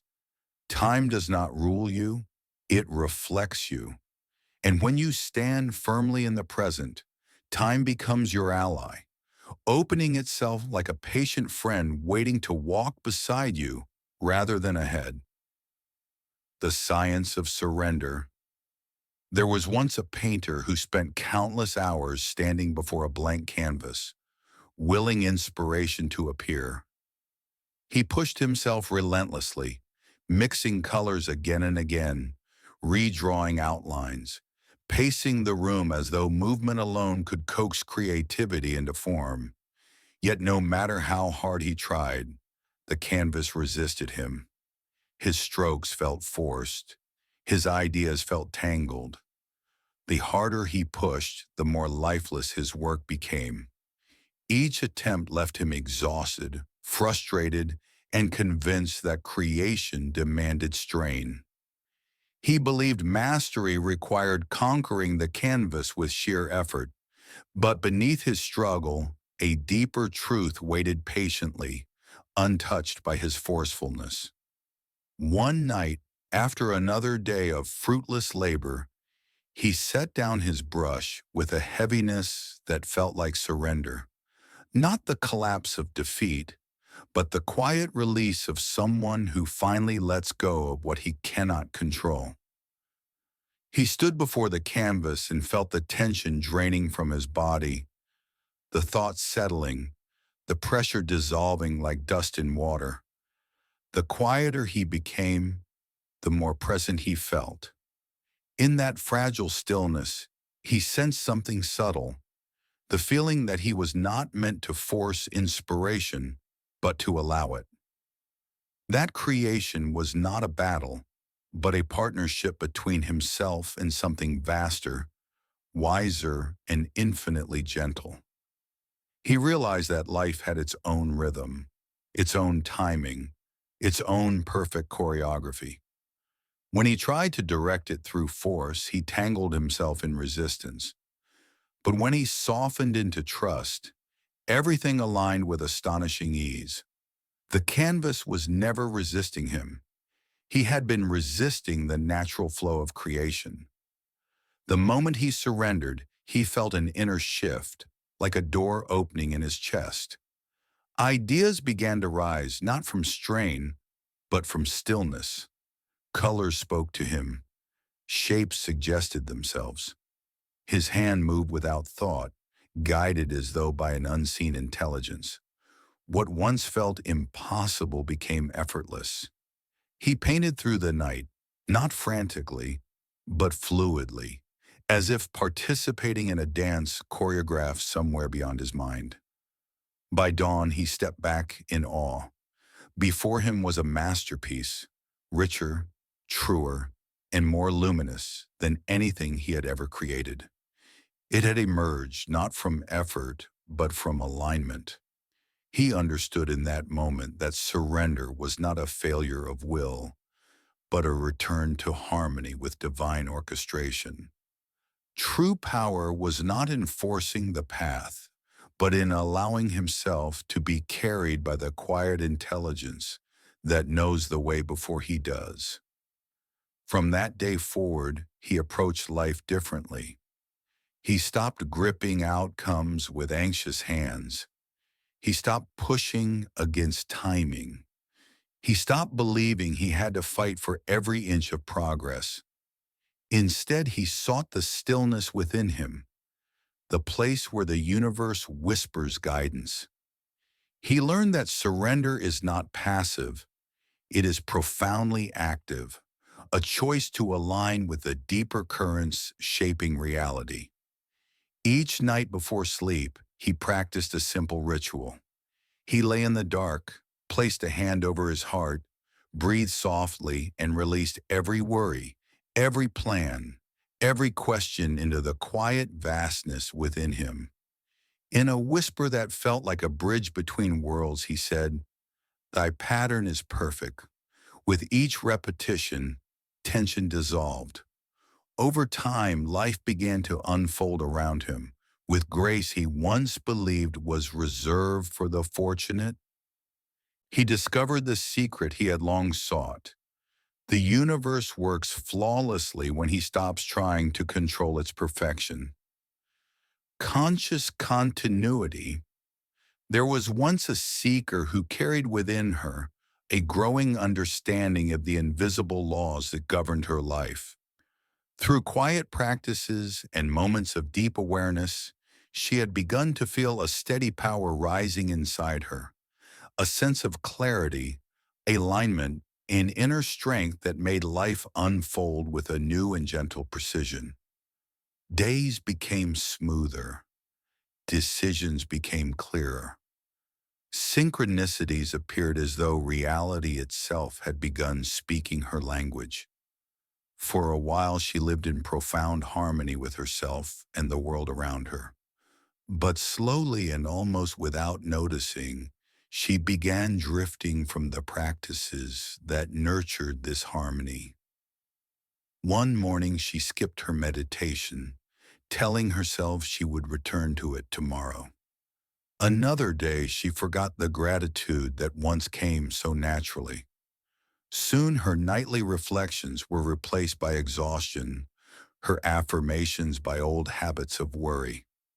Little by little, her devotion faded, not through rebellion, but through quiet neglect. At first, she did not realize what she had lost. Life simply felt heavier. Small annoyances grew into frustrations. The synchronicities that once guided her became sporadic. Opportunities slipped through her fingers. Old patterns she thought she'd outgrown began resurfacing with unsettling familiarity. She felt disconnected from the steady center she had once cultivated. It was as though the light within her had dimmed, not extinguished, but flickering faintly at the edges. One evening, after a particularly difficult day, she sat alone in silence. The ache in her chest was not for the day's events, but from the recognition that she had abandoned the very practices that once anchored her. She realized she had mistaken progress for permanence. In that still moment, a truth settled gently into her awareness. Mastery is not a single revelation, but the sustained tending of one's inner flame. Transformation does not hold without continuity. The universe responds not only to intention, but to devotion, to the steady return to the inner self, day after day. Consistency is the ladder that carries insight from mind into embodiment. Without repetition, wisdom remains fleeting. With repetition, it becomes identity. She saw clearly that her practices were not rituals she performed to get somewhere. They were lifelines to the truth within her. When she honored them, her power thrived. When she abandoned them, her connection weakened. The laws of consciousness had not failed her. She had simply stepped away from them. With renewed clarity, she resolved to rebuild the rhythm she had lost. But this time, she approached it not with force, but with gentleness and reverence. She created a simple challenge for herself: 7 days of devotion. For 7 mornings and 7 evenings, she would return to her practices, however small, however simple: a breath of stillness, a moment of gratitude, a whispered affirmation, a few minutes of presence. She didn't aim for perfection, she aimed for continuity, and slowly the shifts began. By the third day, her chest felt lighter. By the fifth, synchronicities returned. By the seventh, her inner power rose once more, steady and luminous. Through this, she learned one of the most essential truths of mastery. The universe meets you at the level of your consistency. Consciousness deepens not through occasional effort, but through daily devotion. And with each return to practice, the seeker remembered that her power had never left her. It had only been waiting for her to come back home. Living faith. There was once a woman whose life had brought her to a threshold, one of those quiet turning points where the outer world offers no clear answers, and the inner world becomes the only compass left. She carried a dream within her, something delicate yet persistent, something she could feel with unmistakable certainty, even though she could not yet see it reflected anywhere around her. She tended to this inner vision the way one might tend to an ember in the dark, cupping it gently so it would not flicker out. And though her circumstances remained unchanged, she sensed something working beneath the surface of her life, moving with a timing she could not measure. People around her questioned her hope. They asked for proof, for signs, for tangible progress. But she could offer none. She had no evidence to present, no milestones to point to. Her reality remained ordinary, even stagnant, yet her inner knowing grew brighter. Whenever doubt whispered in her mind, she returned to the quiet space within her chest where certainty lived. It was not a loud certainty. It did not demand. It did not shout. It simply was. She trusted the unseen long before the seen arrived, and this trust became her anchor. Days passed and still nothing visible moved, but something in her did. Her faith softened her edges, strengthened her posture, and brought peace to moments that once stirred fear. She realized that faith was not blind belief, but a deeper kind of vision, one that sees beyond appearances and recognizes the invisible architecture forming behind the scenes. She felt the truth of it in her bones. Everything first exists in the realm of the unseen before it chooses a visible form. Seeds sprout in darkness long before they break through the soil. Dreams unfold in silence before they express themselves in the world. She learned not to confuse delay with denial. When outward conditions seemed motionless, she reminded herself that the unseen realm was alive with movement. Faith became her way of seeing beyond the limits of her senses. She understood that the eyes can observe only what has already manifested, but the heart can sense what is becoming. And so she rested in her inner knowing, trusting the invisible currents shaping her path. Weeks later, without warning, without fanfare, the first visible shift occurred. A message arrived from someone she had not spoken to in years. A door opened that she had long believed was sealed. An opportunity emerged, carrying the unmistakable signature of her inner vision.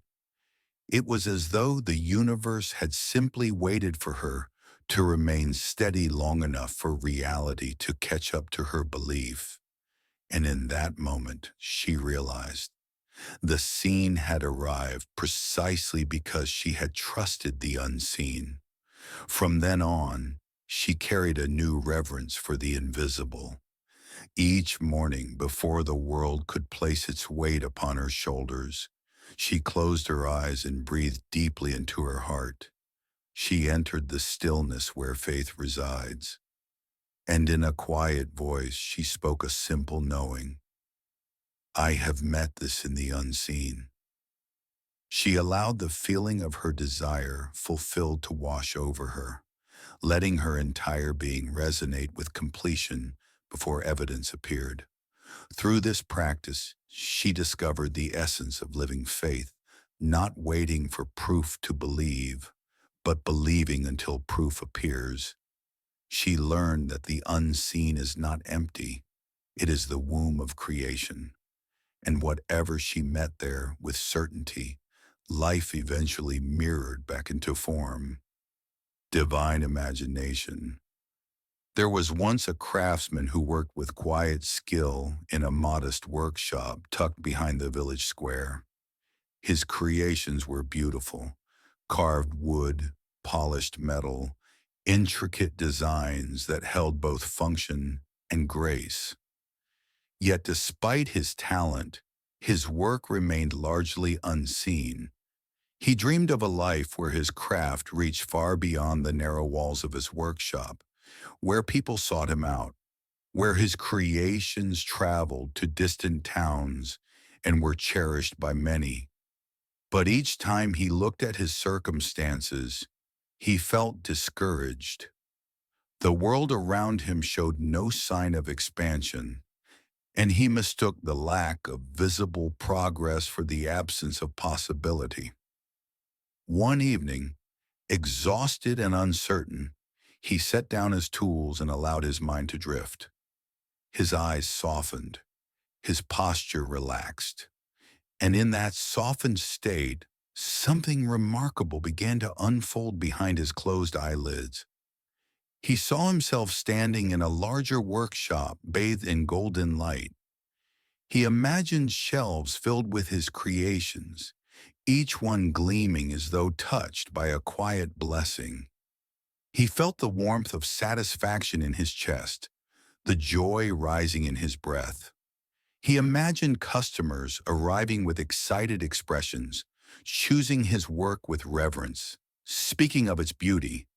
He heard the sounds of gratitude, felt the weight of coins exchanged, saw the sparkle of opportunity expanding like a widening horizon. What began as a simple fantasy grew vivid. It became textured, layered, almost real. His imagination filled with colors, sound, sensations, details so rich they seemed to ripple through the edges of his being. When he opened his eyes, the workshop looked unchanged, yet he felt different. Something within him had awakened. He realized he had just touched a truth deeper than circumstance. Imagination was not escape, it was creation. It was the womb where reality formed its earliest shapes, the inner workshop where the invisible blueprint of tomorrow was crafted with feeling, vision, and energy. He began to understand that every structure humanity had ever built existed first in the realm of imagination.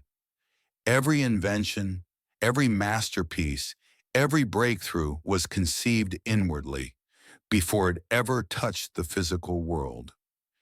Imagination was not idle daydreaming. It was the architect of the universe. His external world had stalled because he had never allowed himself to inhabit the life he desired within. He had hoped, but he had never envisioned. He had dreamed vaguely, but he had never stepped inside the felt experience of success. So he returned to his vision each morning and evening, not as a ritual of desperation, but as a sacred immersion. He imagined with his senses, feeling the weight of finished pieces in his hands, smelling the scent of polished wood, hearing customers praise his craft, seeing doors open to greater opportunities. The more vividly he imagined, the more real it became, not only inwardly but outwardly as well. Opportunities began to appear in small but unmistakable ways. A traveler passing through the village purchased several items and shared them in a distant town. A merchant ordered more. Word spread. His reality slowly, steadily rose to match the blueprint he had woven inside his divine imagination. Through this unfolding, he learned that the mind is the first workshop, the original forge, the primal field where all creation takes form. And each night, before sleep carried him into deeper realms, he closed his eyes, expanded his senses, and stepped into the world he wished to enter. Not hoping, not forcing, simply imagining with fullness until the boundary between inner and outer began to dissolve. In time, he understood the secret known to all creators. Reality is born twice, first in imagination, then in form. The alchemy of acceptance. There was once a trader who carried the habit of judging everything she encountered, her past, her choices, the people she met, and even the smallest outcomes of her day. When business was slow, she scolded herself. When someone spoke harshly, she replayed the moment for hours. When she made a mistake, she treated it as evidence that she was somehow flawed. Her mind had become a running commentary of criticism, each judgment adding weight to her spirit until she felt as though she were walking through life beneath a sky of stone. She believed that judgment kept her sharp and protected, but in truth it bound her to the very conditions she wished to escape. One afternoon, after losing a sale she had counted on, she stood alone in the marketplace and felt the familiar rise of self-blame. But before the judgment fully formed, something inside her hesitated. She realized she was exhausted, not from the loss itself, but from the constant warfare she waged against herself and the world. In that brief pause, a different impulse emerged, gentle and unexpected. Instead of cursing the moment, she whispered softly, "May this, too, be blessed." She didn't know why she said it. The words slipped out of her like a truth she had forgotten she knew. And something shifted. The heaviness in her chest loosened. Her breath deepened. She felt space where tension had lived for years. Surprised by the sudden relief, she tried the experiment again. When another challenge arose, an impatient customer, a delayed delivery, she repeated the quiet blessing. Each time she chose blessing over judgment, she felt energy that had been trapped in tight knots begin to melt. It was as though she had been gripping life with clenched fists and was finally willing to release her hold. The more she practiced, the more she understood. Acceptance was not passive submission. It was transformation. Judgment froze energy in place, but acceptance transmuted it. When she condemned her experiences, she fed them with emotion, keeping them alive. But when she blessed them, she released their charge, allowing them to dissolve or evolve into something new. She saw that every experience, pleasant or painful, was simply energy moving through her, asking to be understood, not attacked. When she met life with resistance, the energy hardened. When she met it with blessing, the energy softened and shifted. Her outer world responded with the same grace. Opportunities she once pushed away began returning. Relationships gained warmth. The tension in her daily life eased. Even her past, once filled with regret, began to feel like a sequence of lessons rather than failures. She realized she had never truly been burdened by the events themselves, but by her refusal to accept them. Each evening, she began a tender ritual that deepened her transformation. She sat quietly, closed her eyes, and imagined her younger self, the version who had stumbled, feared, doubted, or suffered. Instead of blaming that earlier self, she surrounded her with compassion. She blessed her younger self for surviving what she did not yet know how to handle. She whispered, "You did the best you could. I free you now." With every breath of compassion, another layer of judgment melted away.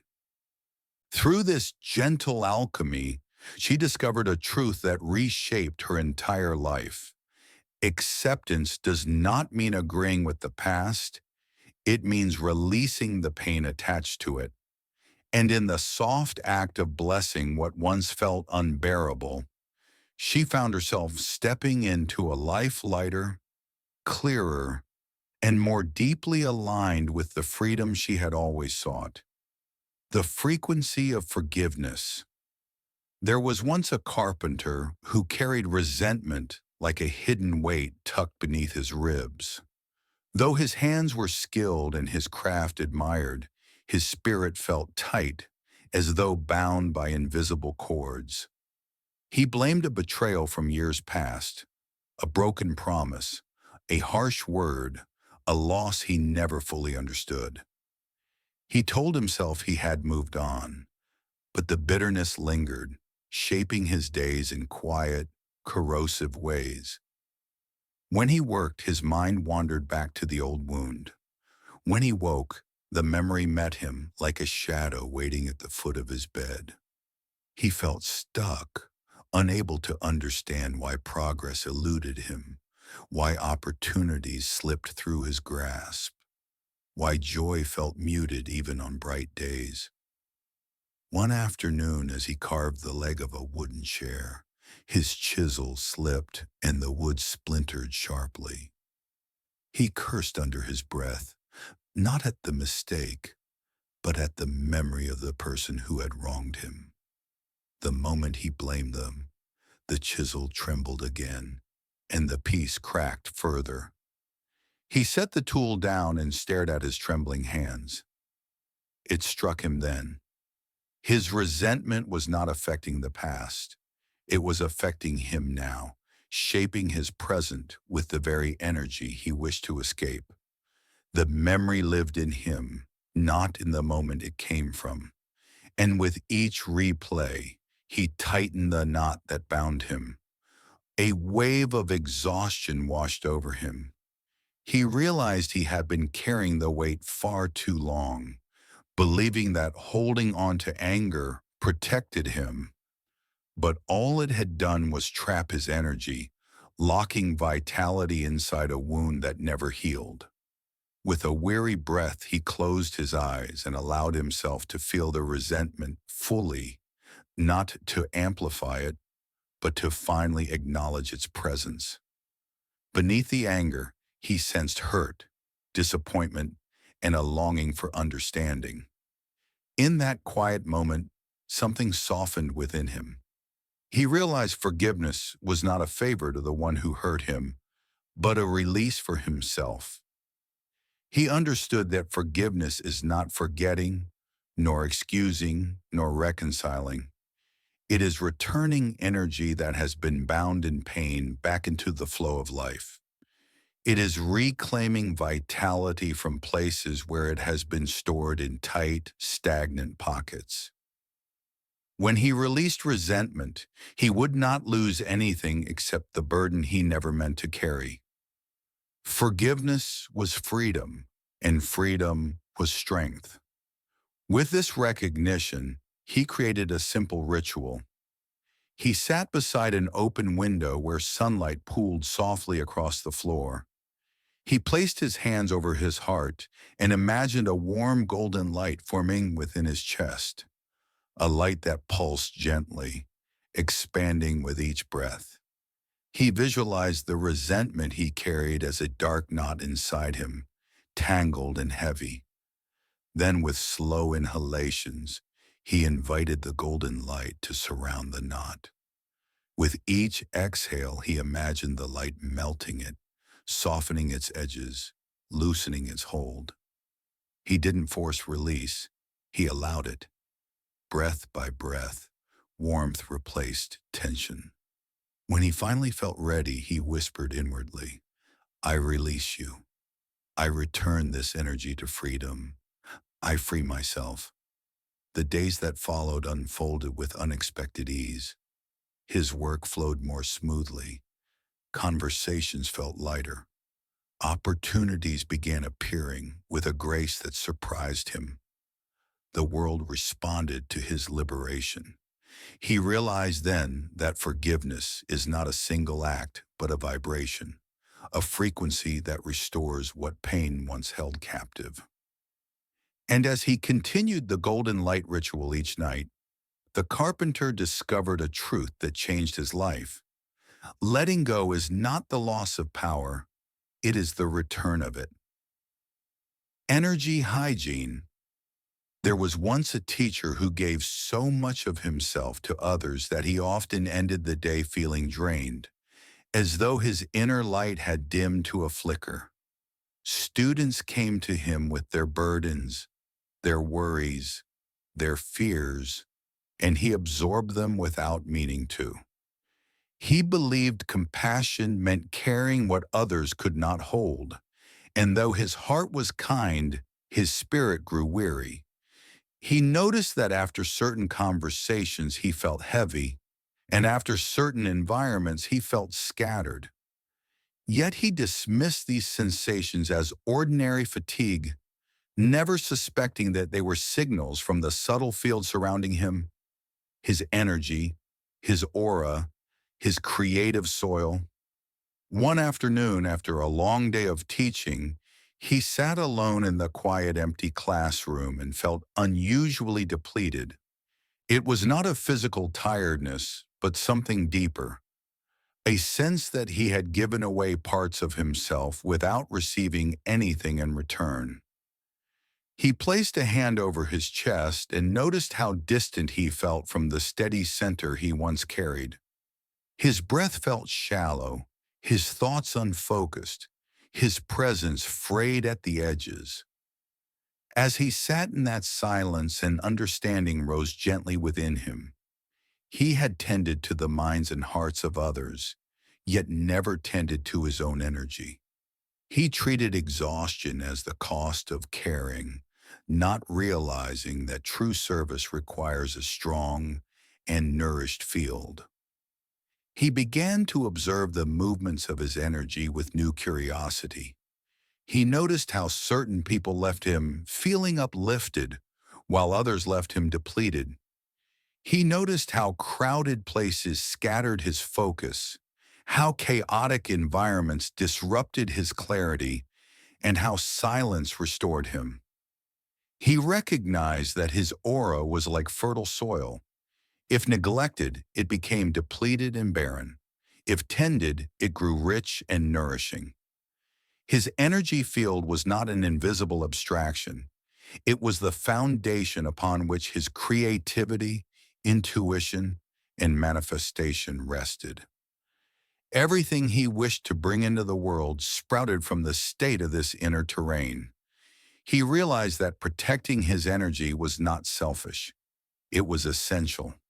His creativity, his guidance, and his wisdom could only flow through a field that was clear, strong, and aligned.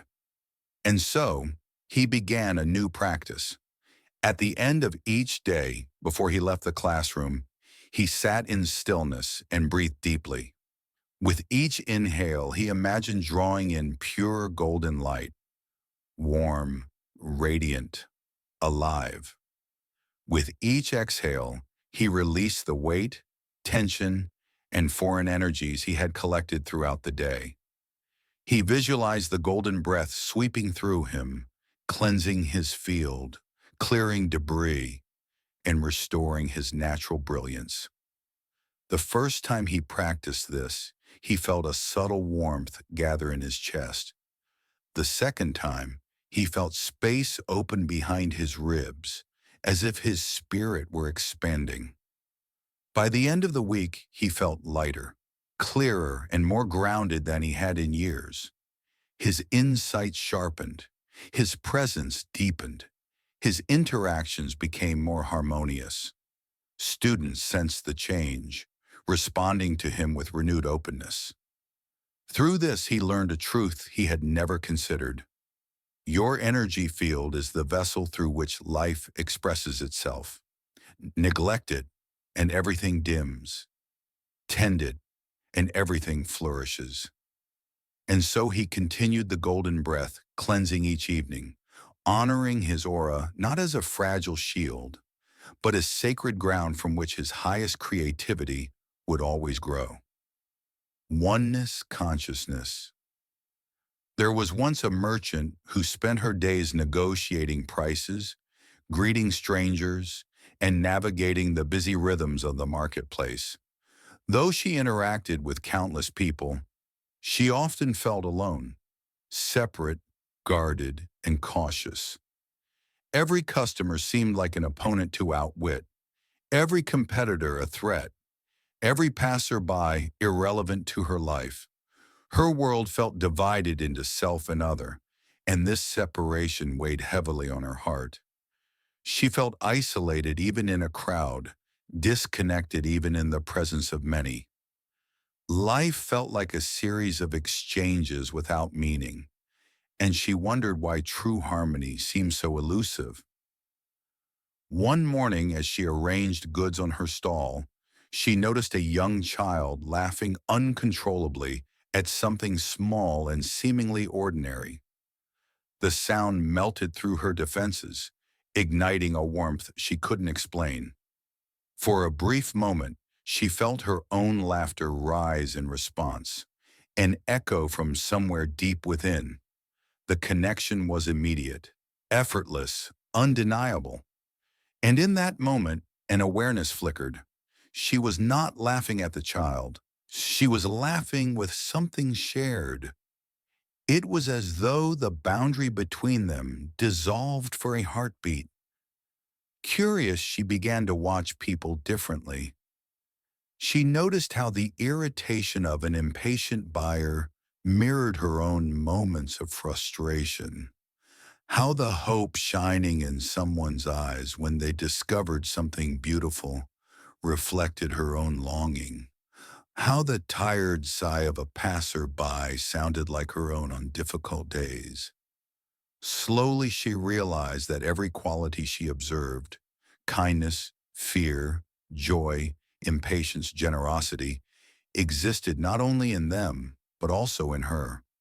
The world was not a collection of separate individuals. It was a field of mirrored consciousness. Each person reflected a part of her she had overlooked, denied, or forgotten. The more she softened into this understanding, the more the marketplace transformed. A difficult customer no longer felt like an adversary, but an opportunity to meet a part of herself with compassion. A competitive merchant became a mirror of her own ambition and vulnerability. Even strangers passing by felt intimately connected, as though she were seeing countless expressions of one shared essence, wearing different faces. The illusion of separation slowly dissolved, replaced by a profound recognition. All beings were expressions of the same consciousness, appearing in different forms but rooted in the same source. With this recognition, her interactions changed naturally. She spoke with more warmth. She listened with more presence. She gave with more openness. And in return, life softened around her. Conflicts resolved more easily. Conversations flowed more harmoniously. Opportunities emerged through unexpected connections. It was as though the entire world brightened in response to her shift, revealing a unity that had always been there, waiting for her to notice. To anchor this new way of seeing, she began a simple daily practice.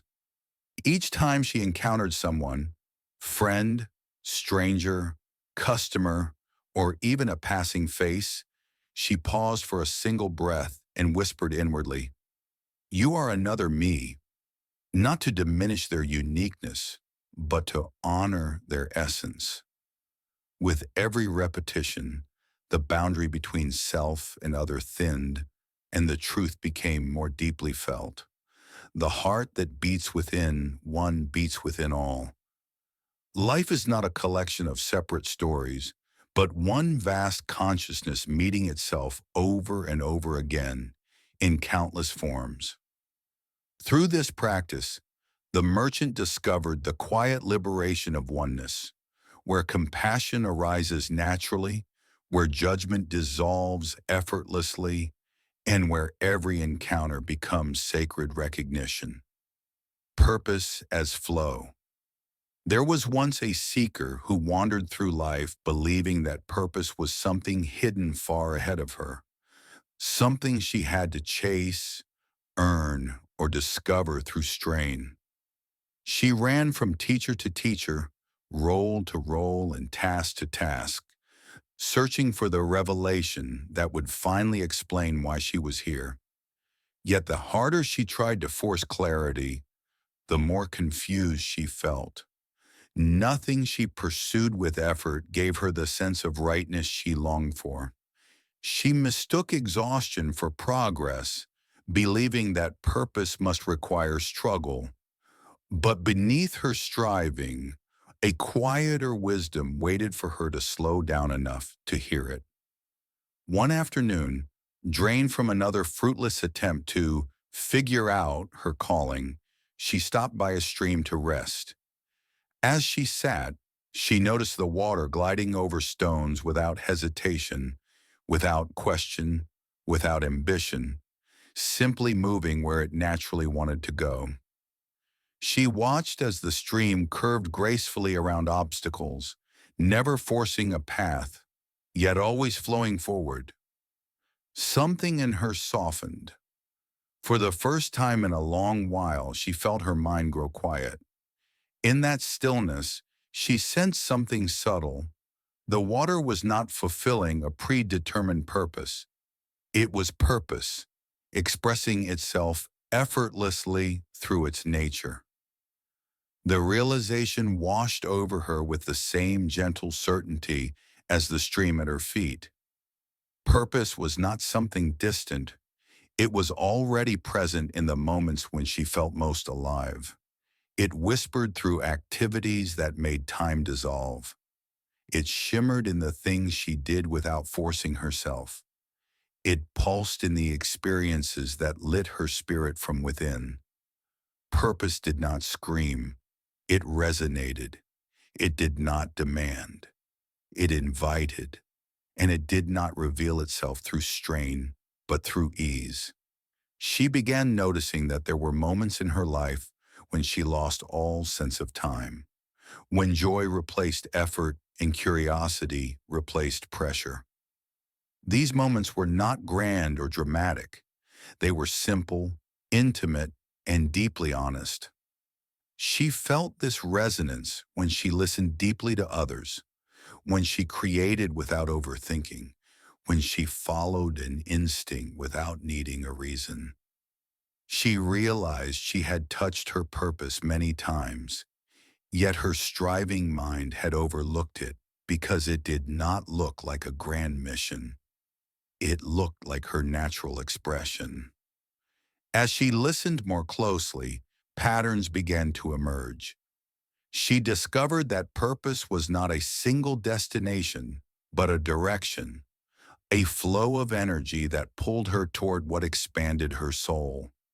And she learned that the way to recognize it was through resonance, not analysis.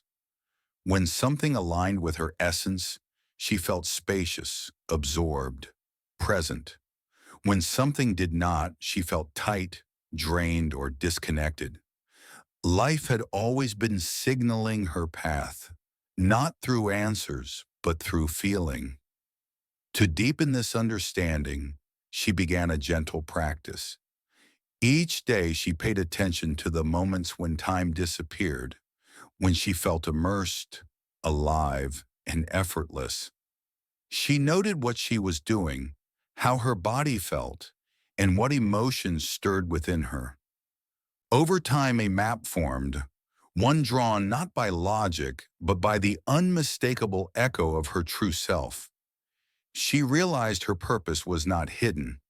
It was woven into the activities that felt most natural, into the choices that made her feel expanded, into the moments where she became so present that the world around her fell away. Through this, she discovered the profound truth that purpose is not something you chase, it is something you allow. It reveals itself not to the mind that demands answers, but to the heart that follows resonance.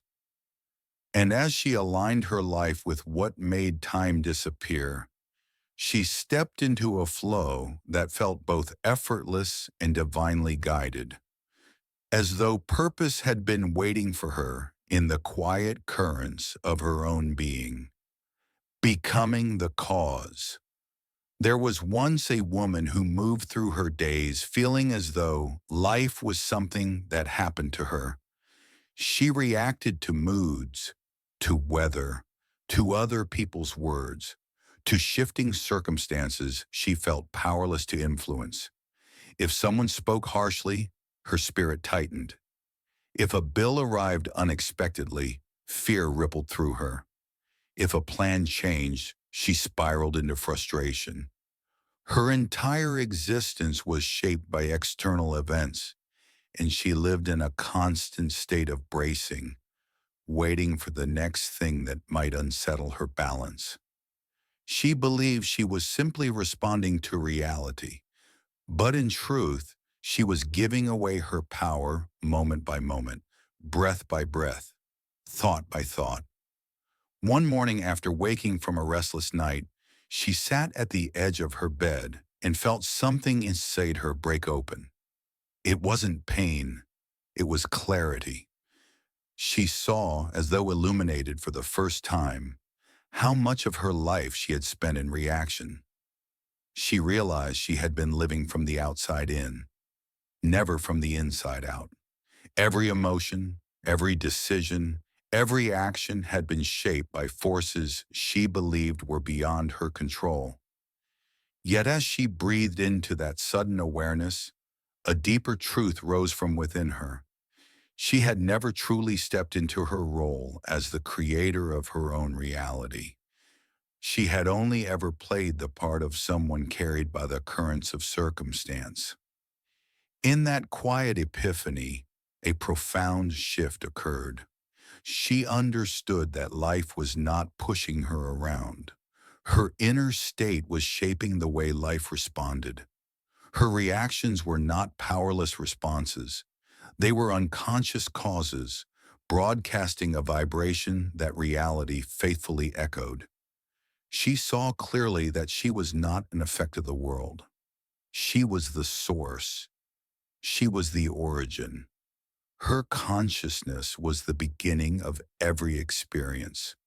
And once this truth settled into her bones, the world around her seemed to rearrange itself, waiting for her to claim the power she had always held. She began noticing how her internal state influenced the unfolding of each moment. When she centered herself before speaking, conversation softened.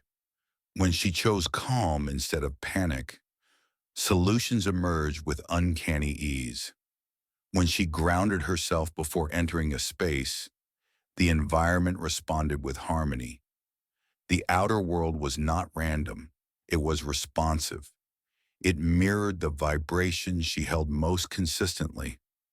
And the more she leaned into this truth, the more she stepped into a life shaped by conscious intention rather than unconscious reaction. This realization brought a serenity she had never known. She no longer needed to brace for impact because she understood that circumstances did not dictate her reality. Her state of being did. She no longer needed to wait for good things to happen because she recognized she was the one generating the field in which they arose. Creation was not something happening outside of her. It was happening through her. She became the still point from which her world unfolded, the cause from which her experience took shape. To anchor this new way of living, she created a morning practice that aligned her with her true role. Before she rose from bed, before she entered the world, before she allowed any external influence to reach her, she sat in quiet presence. She breathed deeply into her heart and felt the steadiness of her inner being. With each inhale, she gathered awareness into herself. With each exhale, she released any remnants of yesterday's reactions. Then with slow intentionality, she whispered inwardly, I cause my reality, not as a demand, but as a remembrance, an affirmation of the truth she had reclaimed. Through this practice, she no longer waited for life to shift. She became the shift. She became the origin. She became the cause, the unstoppable self. There was once a seeker who often felt as though life's challenges arrived like sudden storms, loud, forceful, and overwhelming. One evening, as dark clouds gathered above her village, she found herself caught in a violent downpour on the long walk home. The wind pushed against her body, rain struck her skin like needles, and lightning cracked open the sky. Fear surged within her. Her mind raced with imagined dangers. Her breath grew erratic, and each step forward felt like a battle against forces far stronger than she could ever be. She believed she was fragile in the face of the storm, but the storm was about to reveal something she had forgotten. At the peak of the chaos, as the wind roared and her clothes clung heavy with water, she suddenly felt an inner pull to stop moving. She stepped beneath the shelter of an old tree and stood perfectly still. The storm did not calm, yet something inside her began to shift. As she stood there, the world raging around her, she realized that the turmoil outside had awakened an even deeper turmoil within. Her thoughts spun like leaves in the wind, and her emotions surged like the rising floodwater. But in that moment of stillness, she felt a quiet voice within her whisper, "Be here." So she allowed herself to stand completely present. She listened to the storm with new ears, not as an enemy, but as a mirror. As thunder rolled through the sky, she realized the true chaos she feared had never been outside. It had been the lack of stillness inside her. The storm revealed her unbalanced state, her scattered energy, her habit of reacting rather than aligning. And in the midst of that recognition, something profound awakened. She felt a calmness begin to rise from deep inside her body, spreading through her chest, her breath, her mind. It was not forced. It was not fragile. It was steady, grounded, unshakable. The storm continued to rage, yet she felt untouched by its intensity. She saw clearly that mastery was not about controlling storms, but about discovering the still point within, the presence that no external condition can disturb. The power she sought in the world had always lived inside her, dormant until she became quiet enough to feel it. She realized that true mastery was the merging of stillness, alignment, and presence. Stillness anchored her, alignment guided her, presence empowered her. When these three united, she became unstoppable, not through force, but through inner coherence. Life could shift, but she remained centered. Circumstances could roar, but she stayed rooted. The storm was no longer an adversary. It had become her teacher. As the rain softened and the sky began to clear, she continued standing beneath the tree, her hand resting gently over her heart. She understood that the stillness she had found was not meant only for storms. It was meant for every day, every choice, every breath. It was her truest power. That night, before sleep, she created a simple ritual to anchor this truth. Lying in the quiet darkness, she placed her palm over her heart and breathed slowly until her inner rhythm matched the soft pulse beneath her hand.